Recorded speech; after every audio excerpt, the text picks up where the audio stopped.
أعوذ بالله من الشيطان الرجيم. بسم الله الرحمن الرحيم.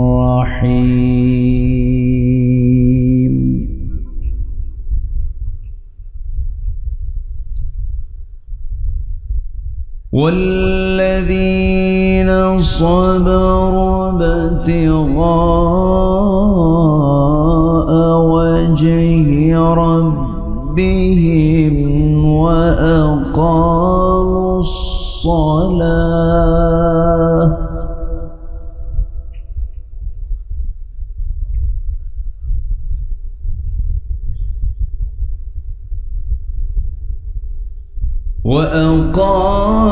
الصلاة وأنفقوا مما رزقناهم سرا وعلانية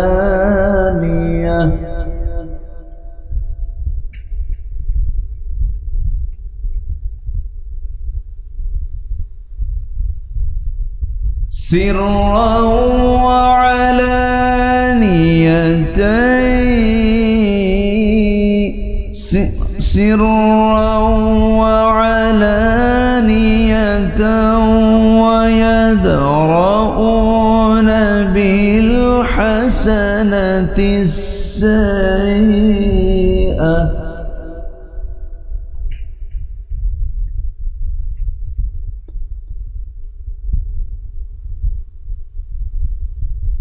أولئك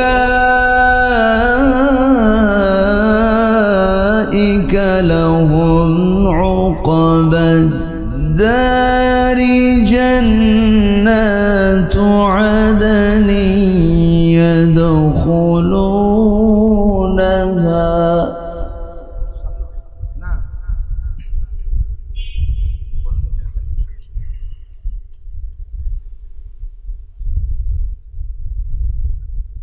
جنات عدن يدخلونها ومن صلح من آبائهم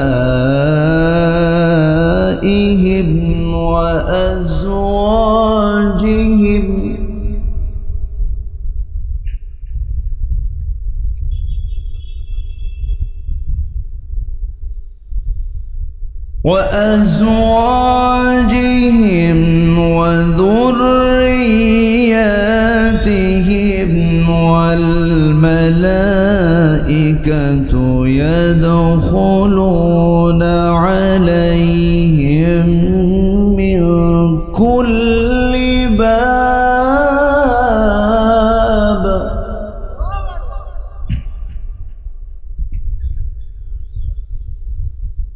سلام عليكم بما صبرتم فنعم عقبى الدار.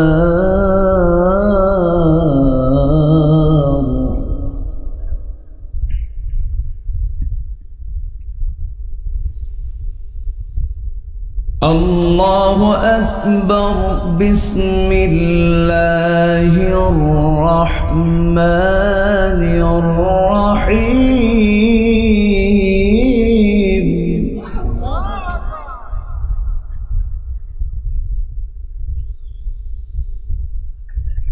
إن الله وملائكته يصلون على النبي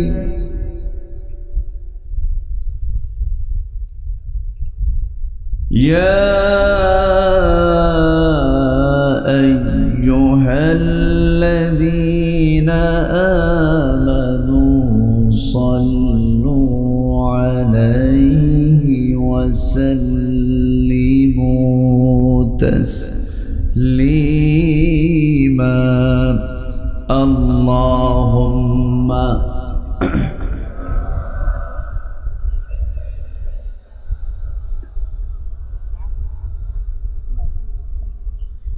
وعلى آله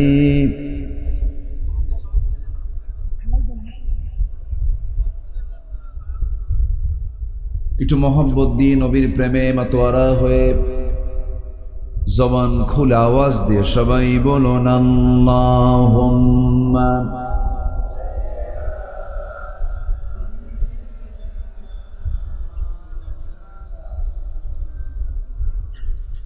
وعلى آله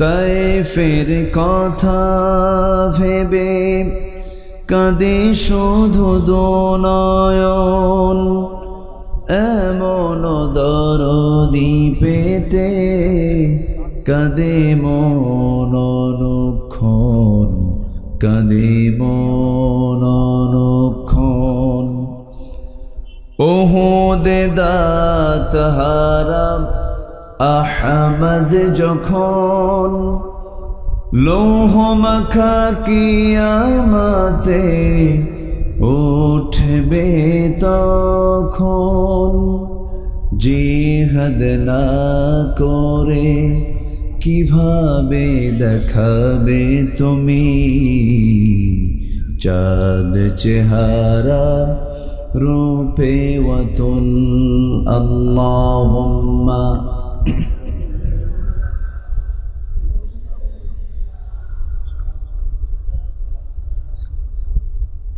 وعلى آل سيدنا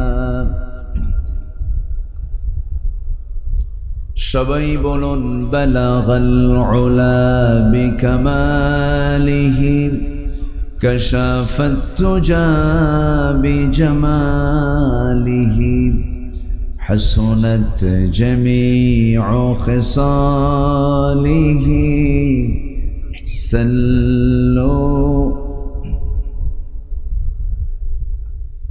সূরত ইউসুফ বিদারি حكمة لقمان ما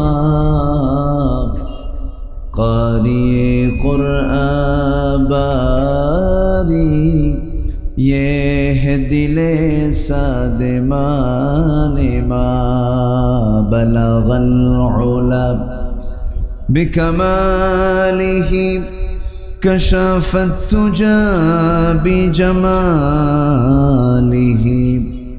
حسنت جميع خصاله سلوا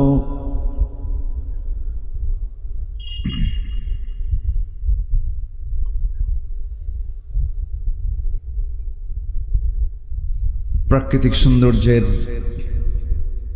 অপরূপ লীলাভূমি সুন্দরবন লাগোয়া অঞ্চল খুলনা অঞ্চলের যশোর জেলার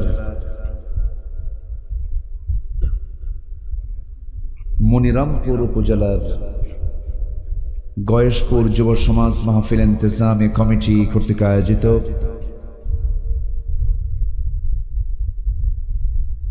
চতুর্থ বার্ষিকী ওয়াজ মাহফিল 2024 বাইতুল মামুর জামে মসজিদ প্রাঙ্গণে অনুষ্ঠিত আজকের এই মহৎ আয়োজনের সম্মানিত সুযোগ্য সভাপতি মুহাদ্দিস জালাল উদ্দিন, আজকের মহৎ আয়োজনের সম্মানিত বিশেষ মেহমান মাওলানা মিসবাহ উদ্দিন, প্রধান অতিথি প্রাজ্ঞ রাজনীতিবিদ জনাব ইদ্রিস আলী, উপস্থিত হাজারাত উলামায়ে কেরাম, ফদলায়ে ইজম, সুশীল সমাজ, জাতির শ্রেষ্ঠ সন্তান, শিক্ষক মণ্ডলী,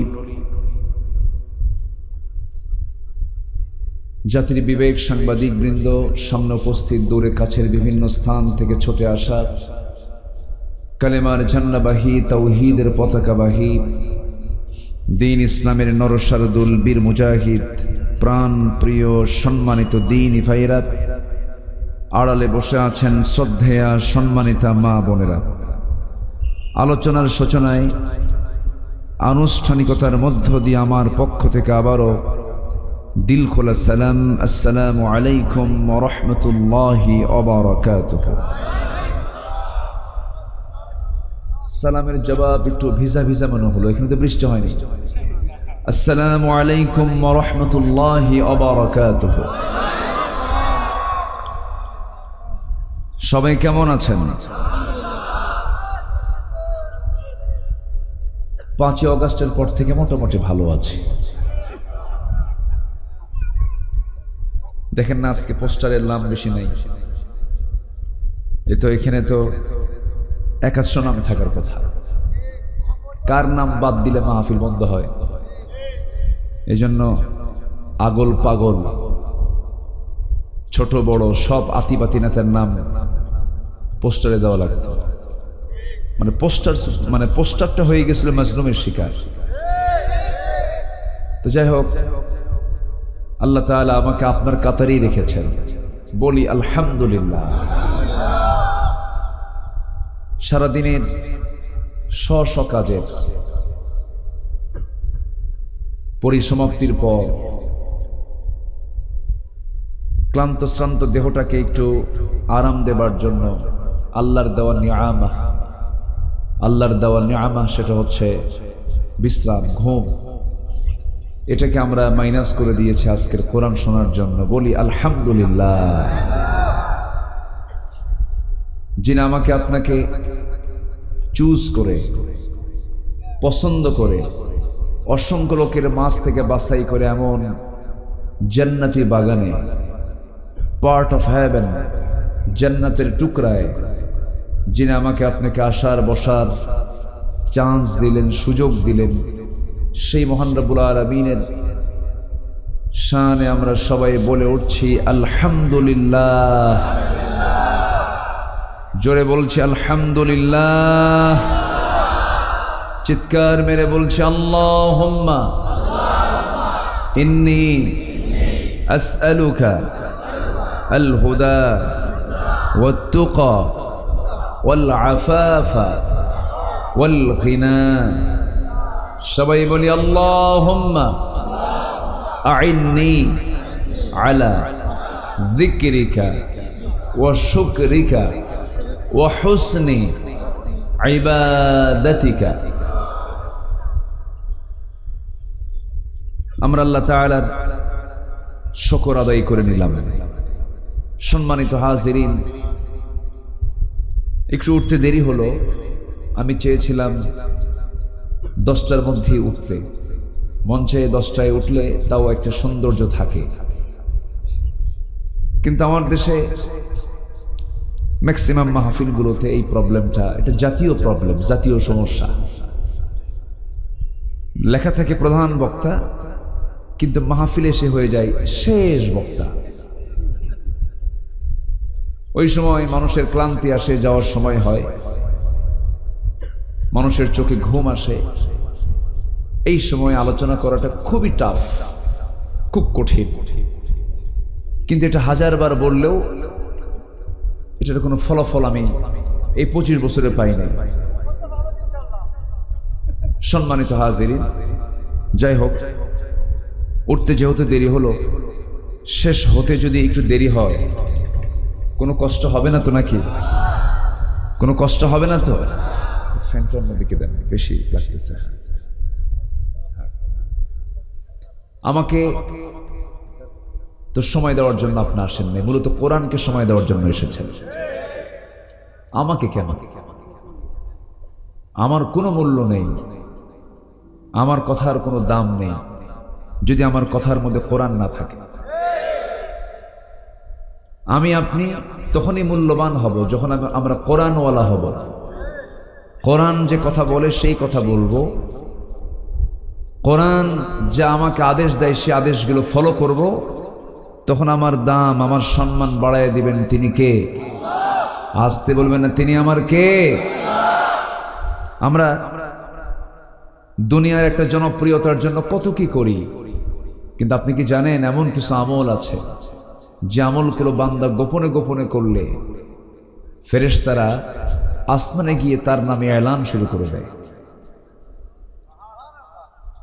সকল আসমানের যারা বাসিন্দা ফেরেশতারা তারা বলা বলি করে, তুমি কি জানো যশোরের ওই এলাকার একটা বান্দা আছে যে বান্দাটা আল্লাহকে খুশি করার জন্য আমলগুলো করে। সকল ফেরেশতাদের মাঝে এটা মানে ছড়িয়ে পড়ে। ফেরেশতারা তখন আল্লাহর কাছে বলে, আল্লাহ এই বান্দাকে মাফ করে দাও। তাহলে দুনিয়ার প্রভাব যতটুকু আমাদের প্রয়োজন তার চাইতে আসমানের প্রভাব কম দরকার না বেশি দরকার? বেশি দরকার। আমরা জনপ্রিয় হতে চাই আকাশে, জোরে বলি ইনশাআল্লাহ। সম্মানিত ভাইয়েরা, বেশ কিছু কথা নিয়ে আমি বসেছি আজকে। দেখি ধীরে ধীরে আলোচনার দিকে চলে যাচ্ছি। সূরাতুর রা'দ, বজ্রপাত। মাঝে মাঝে আকাশে বিজলি চমকায়। বিজলি চমকায় না? চমকায়, আওয়াজ হয়, এমন শব্দ হয় তখন মনে হয় যে হ্যাঁ, তখন যেন মনে হয় যেন এই যেন কিয়ামত শুরু হয়ে গেল। সকল কিছুর ভিতরে যত পাওয়ার আমরা দেখতে পাই, সবচাইতে সুপ্রিম পাওয়ার একমাত্র কেবলমাত্র শুধুমাত্র কার? আল্লাহ। তার কোনো কাজ করতে কি কোনো সময় লাগে? কোনো প্ল্যান করা লাগে? আমার আল্লাহর কোনো কাজে সময় লাগে না। শুধু তিনি কি বলেন? ইন্নামা আমরুহু ইযা আরাদা শাইআন আন ইয়াকুলা লাহু কুন ফায়াকুন। জোরে বলুন আল্লাহু আকবার। আমার আল্লাহ যখন কোনো কাজের ইচ্ছা পোষণ করেন, ইরাদা পোষণ করেন, শুধু তিনি বলেন হও, সঙ্গে সঙ্গে তা হয়ে যায়। মাইক্রো সেকেন্ডও লাগে না, সঙ্গে সঙ্গে তা বাস্তবায়ন হয়ে যায়। আমার আল্লাহ তো সেই আল্লাহ যিনি আকাশের মালিক, যিনি জমিনের মালিক, যিনি সাত সমুদ্রের মালিক। এত বড় মালিকানার পরিচয় পৃথিবীর কেউ দিতে পারবে না। আমার আল্লাহ তার নিজের পরিচয় দিতে নিয়ে যে কথাগুলো বলেছেন, এমন কথা পৃথিবীর কোনো মানুষের দ্বারা সম্ভব নয়। যেমন তিনি তার পরিচয় দিতেন, এক জায়গায় বলছেন তাবারাকাল্লাযী জাআলা ফিস সামাই বুরুজান ওয়া জাআলা ফীহা সিরাজান ওয়া কমারান মুনীরা। জোরে বলুন আল্লাহু আকবার।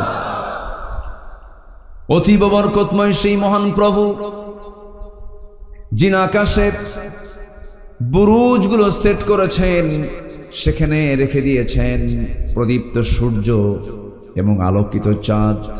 এই যে প্রদীপ্ত সূর্য এবং চাঁদ রেখে দিয়েছেন, এই চাঁদ এবং সূর্য পরিচালনার দায়িত্ব একমাত্র কার? সূর্য ছাড়া মানুষ বাঁচে? কোনো প্রাণী বাঁচবে? সমুদ্র, জলভাগ, স্থলভাগ, তারপরে আকাশপথ, যত প্রাণীকুল আছে, সমস্ত প্রাণীকুল বাঁচার জন্য এক নম্বর শর্ত কি দরকার? সূর্য দরকার। সেই সূর্য আল্লাহ চালান, রাতের ঘড়ি চাঁদকে আল্লাহ চালান, সাত সমুদ্রকে আল্লাহ রাব্বুল আলামিন চালান।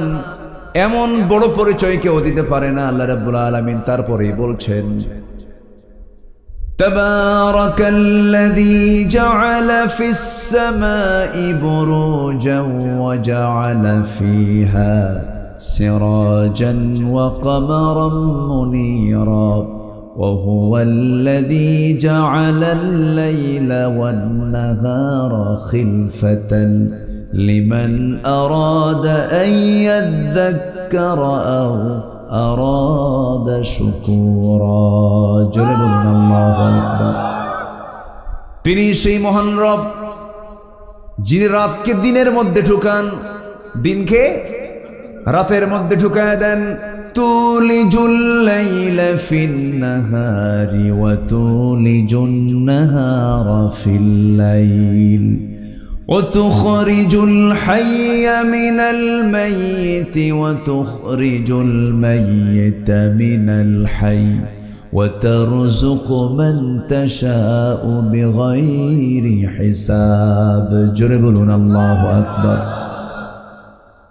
তিনি মৃত্যুকে জিন্দা করেন, জিন্দাকে মৃত্যু করেন, রাতকে দিন করেন, দিন থেকে রাত করেন, রাতের মধ্যে দিন ঢুকান, দিনের মধ্যে রাত ঢুকান। এখন হলো আশ্বিন মাস চলছে, কার্তিক মাস পরে যাবে। আমার বন্ধুগণ, এই সময়ে রাত্রি পুরো শীতের রাত্রি কিন্তু এক নয়। গ্রীষ্মকালে দিনগুলো বিশাল বড় হয়ে যায়, রাতটা ছোট্ট হয়ে যায়। আবার শীতকাল যখন আসে রাতটা 14 ঘন্টা হয়ে যায় আর দিনটা ছোট হয়ে যায়। এই রাতের মধ্যে দিন ঢুকায় দিয়েছেন একমাত্র ক্ষমতা কার ক্ষমতা? আল্লাহ। এই সেই মহান বিশাল প্রভু রব হচ্ছেন আমার একমাত্র রব। অতএব আমার রব দুর্বল না শক্তিশালী? আসতে বলুন, দুর্বল না শক্তিশালী? তাহলে আমার আল্লাহর পক্ষ থেকে আনিত যে কিতাব নাজিল হয়েছে এটা কি দুর্বল মনে হয় আপনাদের? দুর্বল মনে হয়? এর আইন মনে হয় দুর্বল? তাই যদি না হয়, আমি কথার কথা বলছি, আবার এটা ভুল বুঝবেন না। বসুন, জি বসুন, নড়াচড়া না করি আমরা বেশি, তাই না? না, ঠিক আছে, বসে। তাই যদি না হয়, আমরা যেটা আমি কথার কথা বলছি, কোরআনের আইন কি দুর্বল? এর বিধান, এর আইন কানুন কি দুর্বল হতে পারে? কিন্তু এত মজবুত একটি সংবিধান থাকার পরেও এই জাতির সাংবিধানিক একটা ক্রাইসিস আছে না নাই? সাংবিধানিক ক্রাইসিস আছে না নাই? আচ্ছা, ঘটনা কি? ফোন এসেছে, এটা খেয়াল রাখেন, আওয়াজ হচ্ছে কেন? আমার দেশে এই সংবিধানের কতবার সংশোধন হলো, এটা চলবে না। কেউ বাবারটা চায়, কেউ স্বামীরটা চায়। কি আসতে কয়, ঠিক কিনা বলেন? কেউ বাপ নিয়ে ব্যস্ত, কেউ স্বামী নিয়ে ব্যস্ত। কারো বাপের দেশ, কারো স্বামীর দেশ, মাঝখান দিয়ে আমরা শেষ। আমরা এখন কোন দিকে যাই? সম্মানিত ভাইয়েরা, 5 অগস্টের পর ঢাকার বেশ কিছু ভাস্কর্য, মূর্তি তো কয় না, মূর্তি বললে তো একটু গন্ধ গন্ধ হয়, কি কয়? ভাস্কর্য। ভাস্কর্য যার নাম, মূর্তিও। যে লাউ সেই কদু, একই জিনিস। লাউ আর কদুর মধ্যে তো মাল ফারুক বাইনাল লাউ আল কদু, একই। তো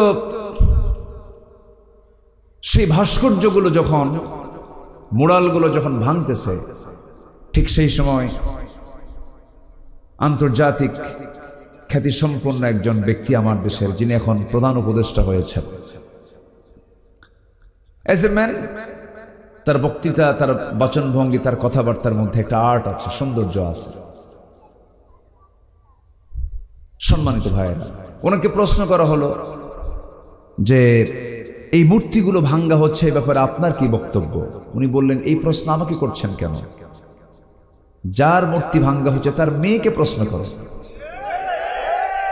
এই সমস্ত কাজের জন্য সম্পূর্ণ দায়ী ওনাকে করেন, আমাকে প্রশ্ন করছেন কেন?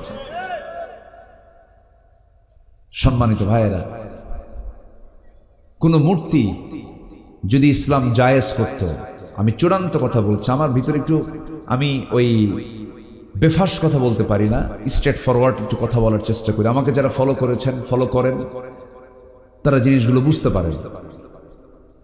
কোন মূর্তির পক্ষে, ভাস্কর্যের পক্ষে যদি ইসলাম থাকতো, আমার নবীর তো অন্তত একটা মূর্তি তো থাকতো।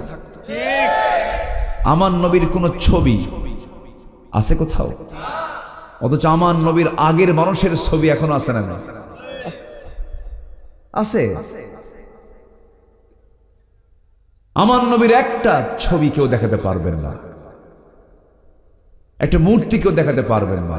কোন কবরে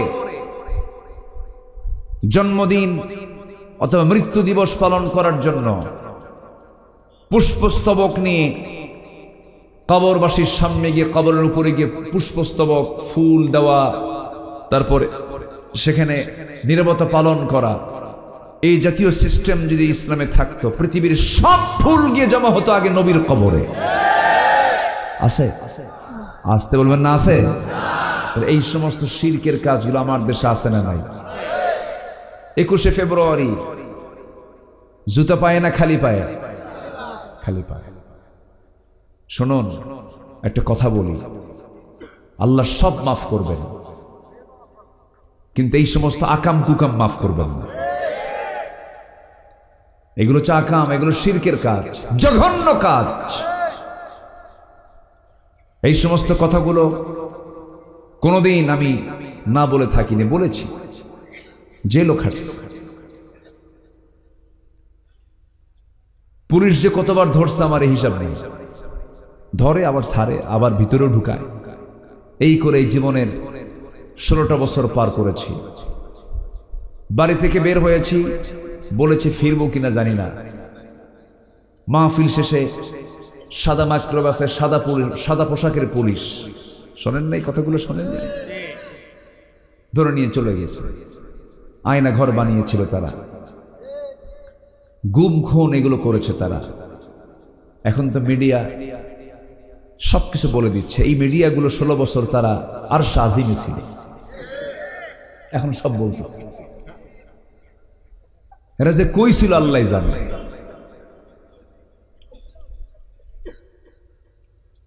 এদের সাংবাদিকতা বাদ দিয়া কিষান খেটে খাওয়া ভালো।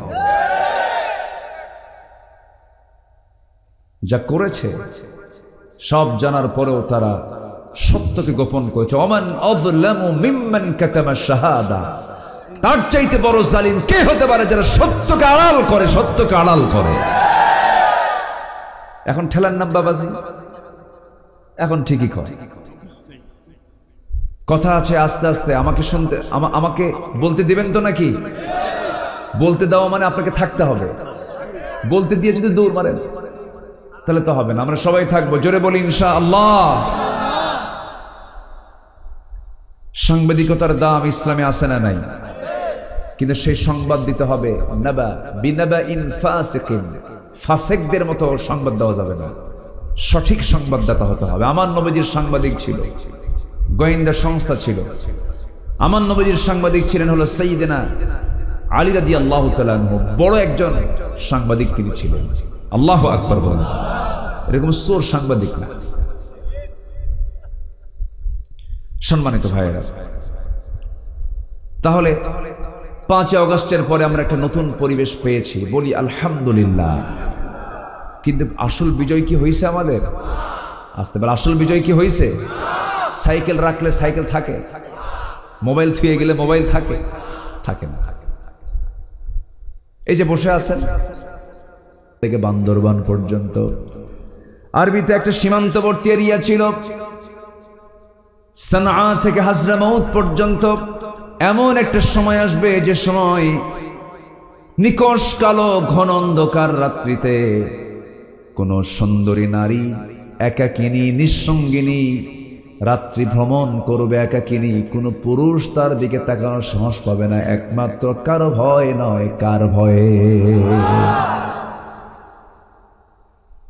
আমার নবীজির সময় সেই শাসন জারি হয়েছিল, কোরআনটা চালু হওয়ার কারণে সেই পরিবেশটা সৃষ্টি হয়েছিল।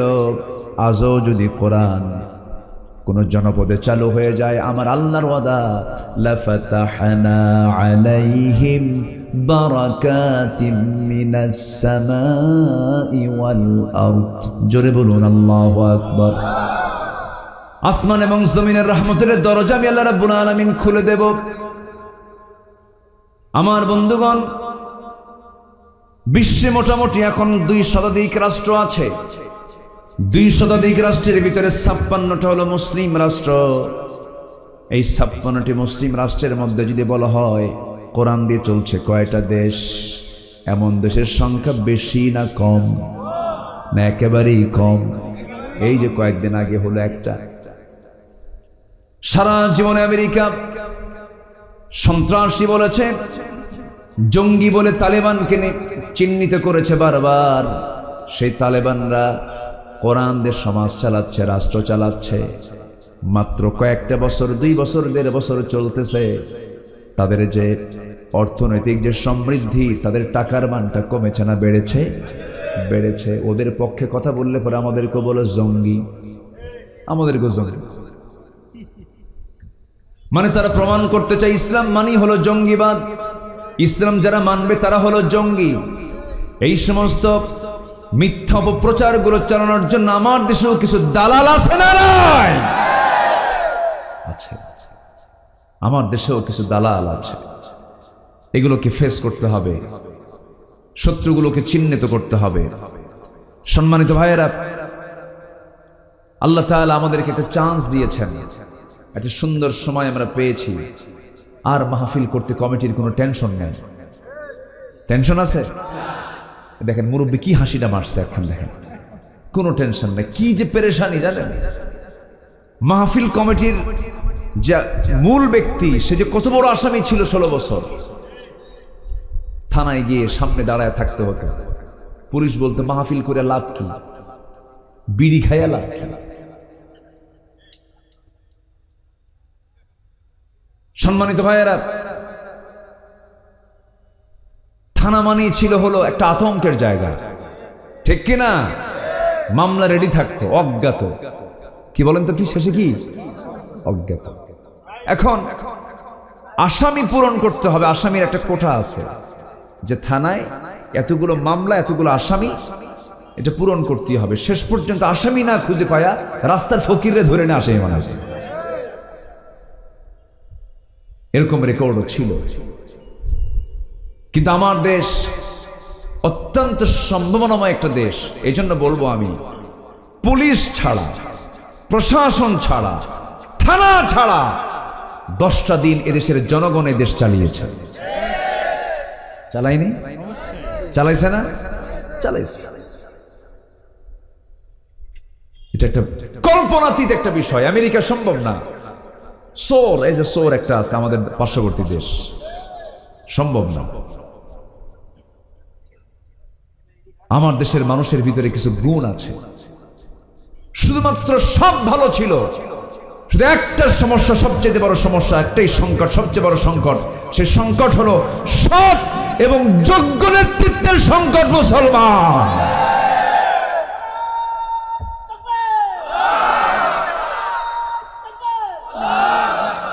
আমরা এমন নেতা পেয়েছিলাম এই 16 বছর। ফেরাউন বেঁচে ছিল হলো 1600 বছর। কত বছর? আর আমাদের দেশে ফেরাউন ছিল কত বছর? সংখ্যা যে মিলল কেমনে বুঝলাম না।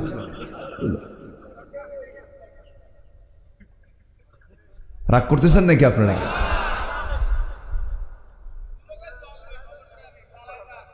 হুজুর চলবে, হুজুর না, চালিয়ে যান। আপনাদের ভাষা কত সুন্দর। জি মাশাআল্লাহ, আলহামদুলিল্লাহ বলেন। ভাষাগুলো একদম গটগট করে বলেন। সব ভাষা একদম স্বচ্ছ, পরিষ্কার, বোঝা যায়। নোয়াখালীর ভাষা আরো বোঝা যায়, একটু প্যাঁচ আছে, তাও তাদের ভাষাও সুন্দর। বলি আলহামদুলিল্লাহ। সব মা কি খারাপ ভাষা শিখায়? মায়ের ভাষা বলতে সব ভালো। বলি আলহামদুলিল্লাহ। কোনো মায়ের ভাষাই খারাপ নয়। এই 16 বছর যে নেতৃত্ব আমরা পেয়েছি, লজ্জায় মাথা নিচু হয়ে যায়। এক নেতা পালানোর জন্য দাড়ি কাটলো, মাথার চুল সাদা চুল কালো বানায় ফেলল। দরবেশ।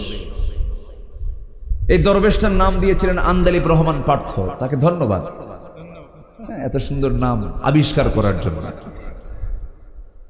এই আন্দালিব রহমান পার্থ তার নামটা দরবেশ দিয়েছিল। বাস, আসলে দরবেশই। এত সুন্দর চেহারা, মাথার চুল আর দাড়ি দেখে মনে হয় আসমান থেকে কেবলই জিব্রাইল নামে। এত সুন্দর চেহারা।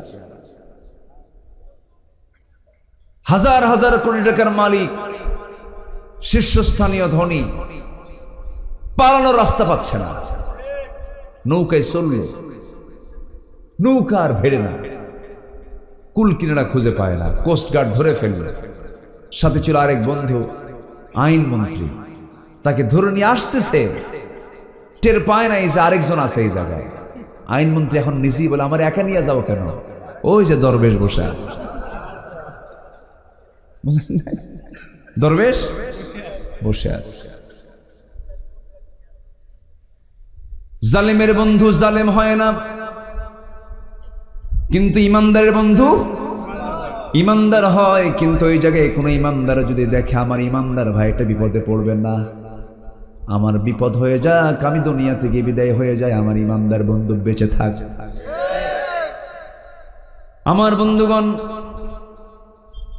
এমন নেতৃত্ব আমরা চাবো না, এমন নেতৃত্ব চাবো যে নেতৃত্বের ভিতরে ওমর ফারুকের ফ্লেভার পাওয়া যাবে, সাইয়েদনা আবু বকরের ফ্লেভার পাওয়া যাবে, সাইয়েদনা ওসমানের ফ্লেভার পাওয়া যাবে।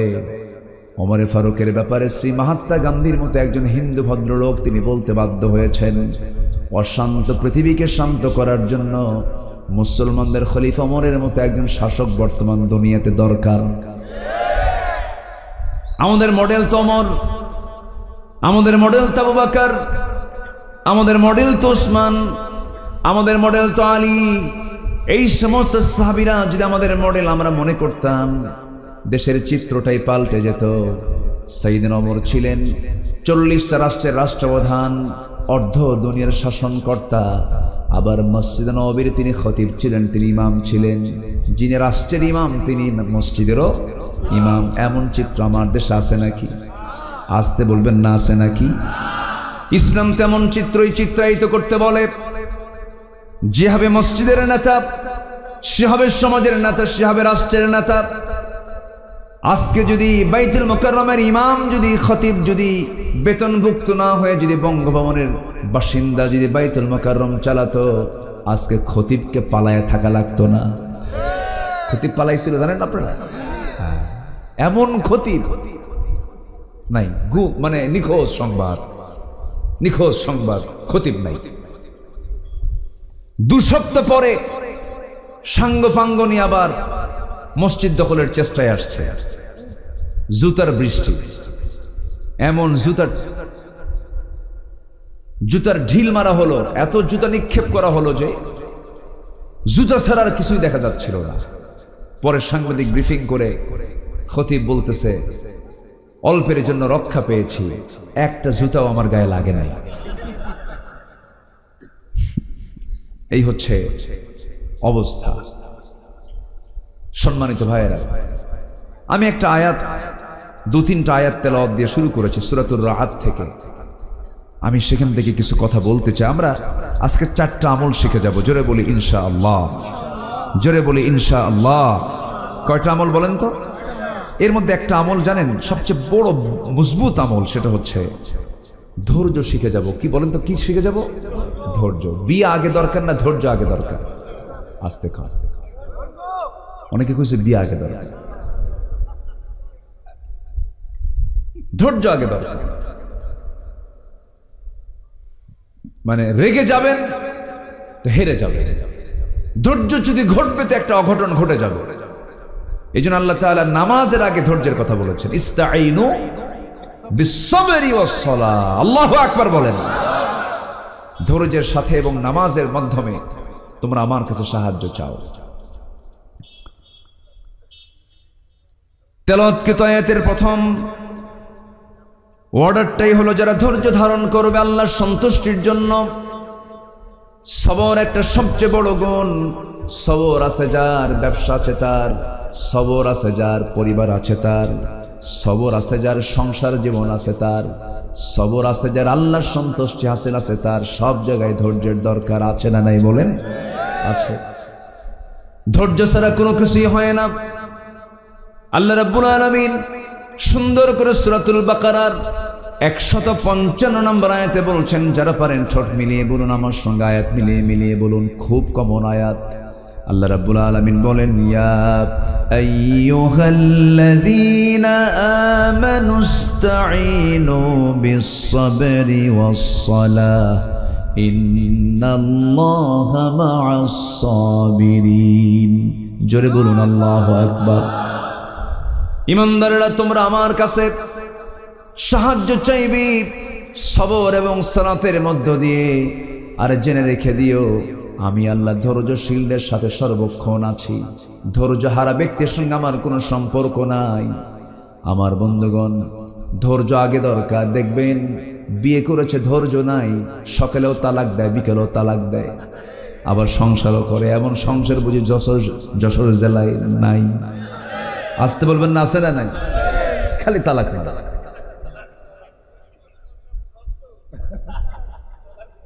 আমার ফোন প্রায় প্রায় দিয়ে বলে, হুজুর তালাক তো মারছে। তালাক মারছেন তো কি হয়েছে হুজুর? একটু কি সমাধান টমাধান নাই? ফাঁক ফকর কিছু নাই? আবার ফাঁকও খোঁজ। আমার বন্ধুগণ, অসংখ্য পরিবার এমন আছে ধৈর্যচ্যুতির কারণে তালাক দিয়ে দেয়। ডিভোর্স হয়ে গেছে, তালাক হয়ে গেছে, সেই তালাক প্রাপ্তা বউটাকে নিয়ে আবার সংসার করছে, দিব্যি জেনার সংসার হচ্ছে, গুনাহ হয়ে যাচ্ছে। আখির জামানায় এমন চিত্র হবে, এমনটাও ভবিষ্যৎবাণী করেছেন মুহাম্মদ সাল্লাল্লাহু আলাইহি ওয়াসাল্লাম। আখির জামানায় এমন অবস্থা সৃষ্টি হবে, সবাই জানবে স্বামী স্ত্রীর সংসার কিন্তু জেনার সংসার। কেন হচ্ছে, কি জন্য হচ্ছে? এর মূল কারণ হলো, এক নাম্বার, ধৈর্য নাই, সবর নাই। স্বামী স্ত্রীর মধ্যে গন্ডগোল হয়েছে। ধৈর্যের পরিচয় সবচেয়ে বেশি দেবে কে? স্বামী না বউ? আর অনেকে শুক্র শ্বশুর বউ। কে বলেন বলেন, বেশি পরিচয় কে দেবে? স্বামী দেবে। কারণ আল্লাহ রাব্বুল আলামিন মেয়েদেরকে পুরুষের চাইতে জ্ঞানের ঘাটতি দিয়ে দুনিয়াতে পাঠিয়েছেন। তাদের মধ্যে দুটো ঘাটতি আছে, একটা হলো জ্ঞানের ঘাটতি, আর একটা হচ্ছে আমলের ঘাটতি। ইবাদতের ঘাটতি দিয়েছেন, জ্ঞানের ঘাটতি দিয়েছেন। আমার দেশের মুরব্বীরা প্রায় বলতেন, এখন এই কথাগুলো শোনা যায় না 16 বছর, কারণ মহিলার দেশ চালিয়েছে। মুরব্বীরা বলতেন মেয়েদের বুদ্ধি হলো হাঁটুর নিচে, নাকি জানি বলতেন না, ঠিক করেন না, বাড়িতে বউ আছে, আস্তে আস্তে হ্যাঁ জায়গা হবেন না কিন্তু। হ্যাঁ, কিন্তু তা নয়। আল্লাহ তাআলা নারীকে সম্মান দিয়েছেন, মর্যাদা দিয়েছেন। তবে আল্লাহ রাব্বুল আলামিন নারীদেরকে, রাসূল নিজে বলেছেন, তোমাদের কিছু ইলমের ঘাটতি আছে, জ্ঞানের ঘাটতি আছে, ইবাদতের ঘাটতি আছে। এই ঘাটতি পূরণ করার জন্য তোমরা বেশি বেশি করে দান করো। সঙ্গে সঙ্গে সাহাবীরা ধরে ফেললেন।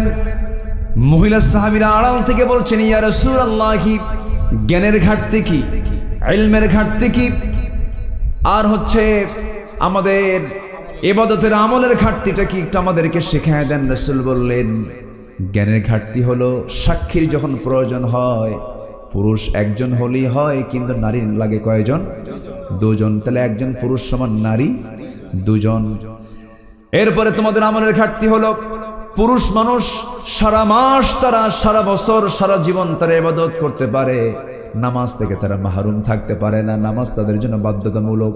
কিন্তু হাজারো তোমরা চেষ্টা করো না কেন, মাসের একটা নির্দিষ্ট সময় পর্যন্ত তোমরা নামাজের মতো ফরজ ইবাদত আদায় করতে পারো না। 3 থেকে 10 দিন পর্যন্ত হতে পারে। এটা তোমাদের আমলের ঘাটতি। আমার বন্ধুগণ, এই যে নারীদের জ্ঞানের ঘাটতি আছে, জ্ঞানের পূর্ণতা আছে, জ্ঞানের যে একটা শর্টনেস আছে, এটা দেওয়ার পিছনে একটা হিকমত আছে। কারণ নারী পুরুষের জ্ঞান যদি সমান হয়, নেতৃত্ব দিতে গেলে মারামারি লাগবে। আস্তে আস্তে, ঠিক কিনা বলেন? পুরুষের গায়ের শক্তি বেশি না নারীর গায়ের শক্তি বেশি? অনেকে কইছে হুজুর আমার বউয়ের গায়ের শক্তি বেশি, কিন্তু গড় এভারেজে বলছি, গড় ভাবে যদি আমরা দেখি, তাহলে পুরুষের গায়ের শক্তিটাই বেশি। চামড়া পুরুষের শক্তি মানে মজবুত না নারীর মজবুত? পুরুষের মজবুত, পুরুষের মজবুত, নারীর মজবুত শরীর নয়। জন্মগত দিক থেকে এটা কেন, একটু কান লাগান, মনোযোগ দিয়ে শোনেন কথাগুলো। সাইয়েদনা আলীর সময়ে, সাইয়েদনা আলী রাদিয়াল্লাহু আনহুর সময়ে একটা ঘটনা ঘটে গিয়েছিল। সেটা হলো, একই ঘরের মধ্যে দুজন মহিলা সন্তান সম্ভবা, দুজন মহিলা ঘুমিয়ে পড়েছে। আল্লাহর কি ফয়সালা, ওই অন্ধকার রাত্রিতে দুজন মহিলার পেট থেকে সন্তান ডেলিভারি হয়ে গেছে। সন্তান যখন ডেলিভারি হয়ে গেল, প্রত্যেক মাই জানে, দুজনই জানে এটা কার সন্তান, কিন্তু সকালবেলা একজনের গর্ভ থেকে ছেলে আর একজনের গর্ভ থেকে মেয়ে হয়েছে, কিন্তু ছেলে সন্তান নেওয়ার জন্য দুজন মারামারি লাগছে। যুগে যুগে সব সময় মেয়ের চাইতে ছেলের সন্তানের প্রতি আকর্ষণ কম না বেশি? এখনো আছে এটা? এখনো যদি কারোর মধ্যে থাকে, এটা অবশ্যই জাহালাতের চিন্তা। এটা যার ঘরে মেয়ে আছে এটাও রহমত, যার ঘরে ছেলে আছে এটা একটু কম রহমত। মুসকে মুসকে হাসে। আপনার কি আছে? আপনার কি কোন? ও মেয়েও আছে। যাক, মানে উনি খুশি, দুই দিকে আছে তো বলেন আলহামদুলিল্লাহ। ছেলে যার ঘরে আছে রহমত, মেয়ে যার ঘরে আছে তার চেয়ে বেশি রহমত। আল্লাহু আকবার বলেন। আমার নবীর ঘরে ছেলে না মেয়ে? বলেন বলেন বলেন বলেন। কয়টা মেয়ে? চারটা। আল্লাহ তাআলা আমাকেও চারটা মেয়ে দিয়েছে। লাস্ট বেবি 1.5 বছর, লাস্ট 1 বছর 4 মাস। প্রথমটা বড় হয়ে গেছে। আল্লাহ তাআলা যেন তাকে দ্বীনের জন্য কবুল করেন। জোরে বলি আল্লাহুম্মা আমিন। 4টা মেয়ে, হ্যাঁ ছেলেও আছে মাঝখান দিয়ে আছে। বলি আলহামদুলিল্লাহ। ছেলেটা হাফিজে কোরআন হয়েছে। দোয়া করবেন আল্লাহ যেন তাকে বড় আলেম বানান, আল্লাহওয়ালা বানান। জোরে বলি আল্লাহুম্মা আমিন। তো মেয়ে যার ঘরে আছে বরকত তো তার ঘরেই আছে। ভাবনার কোন কারণই তো নাই, আমি বুঝি না কিছু। মেয়ে সন্তান হলে পরে মনে বাড়িতে মানুষ মরছে। কি খবর তোমার? স্ত্রী গর্ভে বাচ্চা ছিল, বাচ্চা কি হয়েছে? হ্যাঁ। কি খবর? কি হলো? মেয়ে মনে এখন হার্ট স্ট্রোক করে মরবে। আর যদি ছেলে সংবাদ হয়, ছেলে কি হয়েছে? ছেলে ভাবসাব এখন 10 লাখ টাকা যৌতুক চায় বসে আছে না নাই? না, এগুলো জাহালাত, এগুলো মূর্খতা। এগুলোর সঙ্গে একজন মুসলমানের কোনো সম্পর্ক থাকতে পারে না। মুরব্বী ওই যে ওহ নাকি, এখন তো কথা বলা মুশকিল। উঠতেছে, বসেন। আমার মোশতাক ভাই যে কি প্যাঁচ লাগাই দিছে, মুরব্বীর নামটা নিতেই সমস্যা। জি বসেন। খুব ভালো মানুষ আপনারা, এই যে এত সুন্দর করে মনোযোগ দিয়ে কথাগুলো শুনছেন। বলি আলহামদুলিল্লাহ। তাহলে আমার নবীজি ছেলের বাপ না মেয়ের বাপ? বলেন ছেলের বাপ না মেয়ের বাপ? নবীজি 4টা মেয়েকে বিয়ে দিয়েছেন। বলি আলহামদুলিল্লাহ। জামাইদেরকে আদর করেছেন, জামাইদেরকে কাছে টেনেছেন। মেয়েকে বিয়ে দিয়ে একদম বিদায় দেন নাই, 3 দিন পার হতে দেন নাই মেয়েকে না দেখলে ছটফট করতে পেরেছেন। আল্লাহু আকবার বলেন।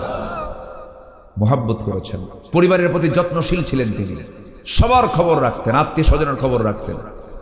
সবচেয়ে যত্নশীল পরিবারের প্রতি ছিলেন মুহাম্মদ সাল্লাল্লাহু আলাইহি ওয়াসাল্লাম। আমার বন্ধুগণ, একটু মনোযোগ দিয়ে আমরা শুনব। কখনো মন খারাপ করব না। আমার মা যে ইতিহাসটা আমার মনে পড়লো সাইয়েদনা আলীর সময়, মনে আছে তো আপনাদের? সাইয়েদনা আলীর সময় একটা ঘরের মধ্যে 2জন মহিলা মারামারি শুরু করে দিয়েছে। এটা আমার ছেলে, এটা আমার ছেলে, এটা আমার ছেলে। মেয়ে সন্তান কেউ নিতে চায় না। সঙ্গে সঙ্গে সাইয়েদনা আলী বললেন, তার কাছে বিচার চলে গেল। কেউ ফয়সালা করতে না পেরে তিনি বললেন, শোনো, এই 2 মহিলাকে নিয়ে যাও, ঘরের মধ্যে উঠায় নিয়া 2 জনের স্তন থেকে তোমরা দুধ বের করে 2টা কাঁচের গ্লাসে রেখে দাও, কাঁচ পাত্রে রেখে দাও। রেখে দেওয়া হলো। সেই কাঁচ পাত্রে রাখার পরে সাইয়েদনা আলী বললেন, দেখো তো কোন গ্লাসের দুধটা ঘন আর কোন গ্লাসের দুধটা পাতলা। বলা হলো এই গ্লাসের দুধটা ঘন, এই গ্লাসের দুধটা পাতলা। যখন বলা হলো এই গ্লাসের দুধটা ঘন, তিনি বলছেন এই ঘন দুধকে আল্লাহ রাব্বুল আলামিন ছেলের সন্তানের জন্য বরাদ্দ করেছেন। যে দুধটা পাতলা, এই পাতলা দুধটা মেয়ে সন্তানের জন্য বরাদ্দ করেছেন। মানে ছেলে যা খাবে মেয়ে তার অর্ধেক খাবে। যেরকম সুবহানাল্লাহ। তাহলে খাদ্য অর্ধেক, সম্পদ বাবার থেকে সম্পদ কি অর্ধেক, খাবারও অর্ধেক, জ্ঞানও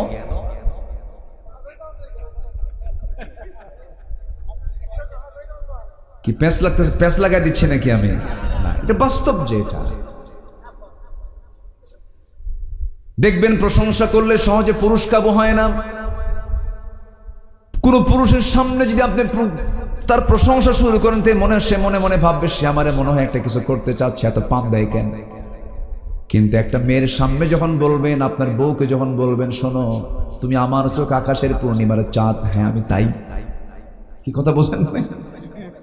মেয়েরা প্রশংসাকে খুব প্রাধান্য দিয়ে থাকেন। আল্লাহ তাআলা নারীকে এমন করে সৃষ্টি করেছেন, কারণ একটা মেয়ে যখন তার মার গর্ভ থেকে আসে, প্রথমে মায়ের কোলে, ধীরে ধীরে বড় হতে থাকে, বিয়ে যখন হয়ে যায় তখন সে স্বামীর ঘরে, স্বামী যখন চলে যায় তখন সে ছেলের ঘরে। নিজের ঘর বলতে কিছু নাই। নিজের ঘর বলতে কিছু আছে নাকি? নাই। তবে হ্যাঁ, সব ঘরই তার, সবার সব ঘরই তার।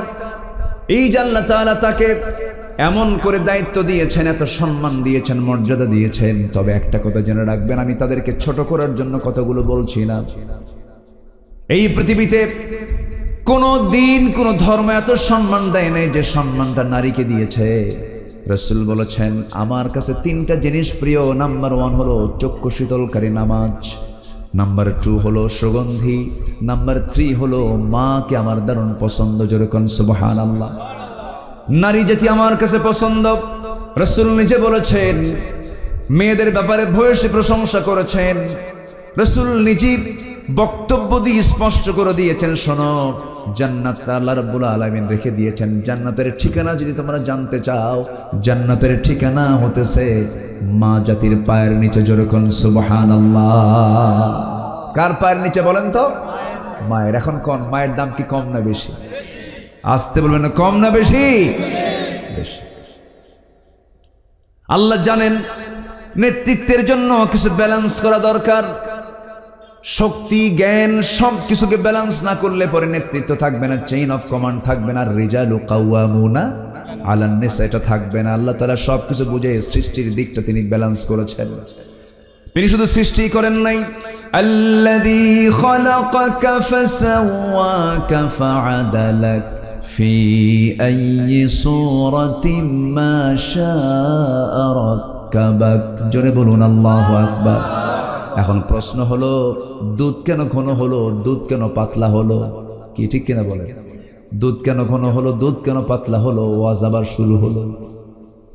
জোরে বলি ইনশাআল্লাহ। আমরা 4টা আমল শিখে যাব, একটা আয়াত থেকে, 2টা আয়াত থেকে। সূরা রাদের 22 নম্বর আয়াতে 4টা আমল আল্লাহ পাক শিখিয়ে দিয়েছেন। কয়টা আমল? 4টা আমল শিখিয়ে দিয়ে বলছেন, এই 4টা আমল করো, আমি তোমাকে সুন্দর একটা জান্নাত দিয়ে দেব। শুধু সেই জান্নাতে তুমি প্রবেশ করবে না, তোমার বদৌলতে তোমার আব্বারও প্রবেশ করবে। আল্লাহু আকবার। আল্লাহ তাআলা এখানে বলেছেন, ওমান সালাহা মিন আবাইহিম ওয়া আজওয়াজিহিম। কিন্তু ওই আজর মার্কা বাপ হওয়া যাবে না। আজর কার বাপ? ওরে ওয়াজ তো সবাই জানে। দেখি ওয়াজ তো করা কঠিন। এটা তো কঠিন প্রশ্ন, তো এটা সহজ না। তো ইতিহাস ঘাটতে হয়। আল্লাহু আকবার বলেন। আজর কার বাপ? আর আমাদের বাপকে? ইব্রাহিম। আদম তো আছে, আমি যেটা মিন করছি। তাহলে আজর কার বাপ? বলেন বলেন বলেন। আর আমাদের বাপকে? আচ্ছা, ইব্রাহিম আলাইহিস সালাম কি মূর্তি বানাইছেন না ভাঙছেন? কার সন্তান হয়ে? যে কি বানাইতো। আর আমরা ইব্রাহিমের সন্তান হয়ে কি করি? আলহামদুলিল্লাহ। ঠিক আছে না? আমার বন্ধুগণ, আজরের মতো বাপ হলে পরে জান্নাত পাওয়া যাবে না। নেক্সট সন্তানের যদি বাপ হতে পারি, এটা আমার আপনার জন্য বোনাস। শুধু সে নিজে জান্নাতে যাবে না, তার আব্বা আম্মাকেও জান্নাতে নিয়ে যাবে। আল্লাহ তাআলা অর্ডার দিবেন, ও বান্দা তোর কার কার পছন্দ তুই নে, কাকে কাকে তোমার ভালো লাগে নিয়ে নাও, তাদেরকে নিয়ে তুমি জান্নাতে চলে যাও। কিন্তু জান্নাতে যাওয়ার জন্য কিছু পজিশন লাগবে। একটা বান্দা জান্নাতের উপযুক্ত তখনই হবে যখন বান্দা শিরিক মুক্ত জীবন গড়বে, শিরিকের গন্ধ যার মধ্যে থাকবে না। দেখবেন আমার দেশে কিছু রোগী আছে, কবর দেখলে পরে সেজদা দেয়। ওটা কি মানুষ না রোগী? বলেন মানুষ না রোগী? ওটা এই রোগে আক্রান্ত হলে পরে জাহান্নাম তার জন্য বরাদ্দ হয়ে যাবে। আমার দেশের কিছু দরবারি হুজুর আছে, তারা কবর পূজার পক্ষে, ওরা বলে তাজিমি সেজদা। দেখছেন কি ভাবে তাজিমি সেজদা। একটা আছে যে গান টান গায়, কি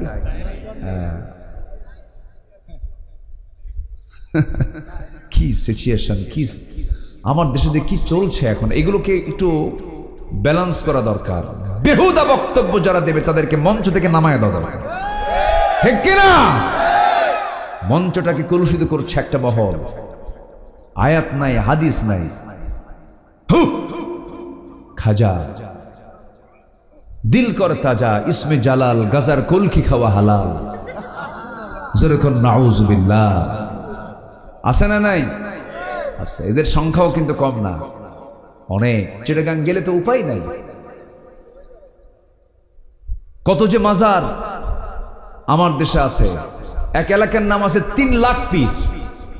কয় লাখ পীর? 3 লাখ পীর। মানিকগঞ্জে এক মাহফিলে গেছে কয়েক বছর আগে, যে গ্রামে মাহফিল সেই গ্রামে 350 পীর। তো বললাম আমারে দাওয়াত দিচ্ছেন কেন? হুজুর একটাও নামাজ পড়ে না।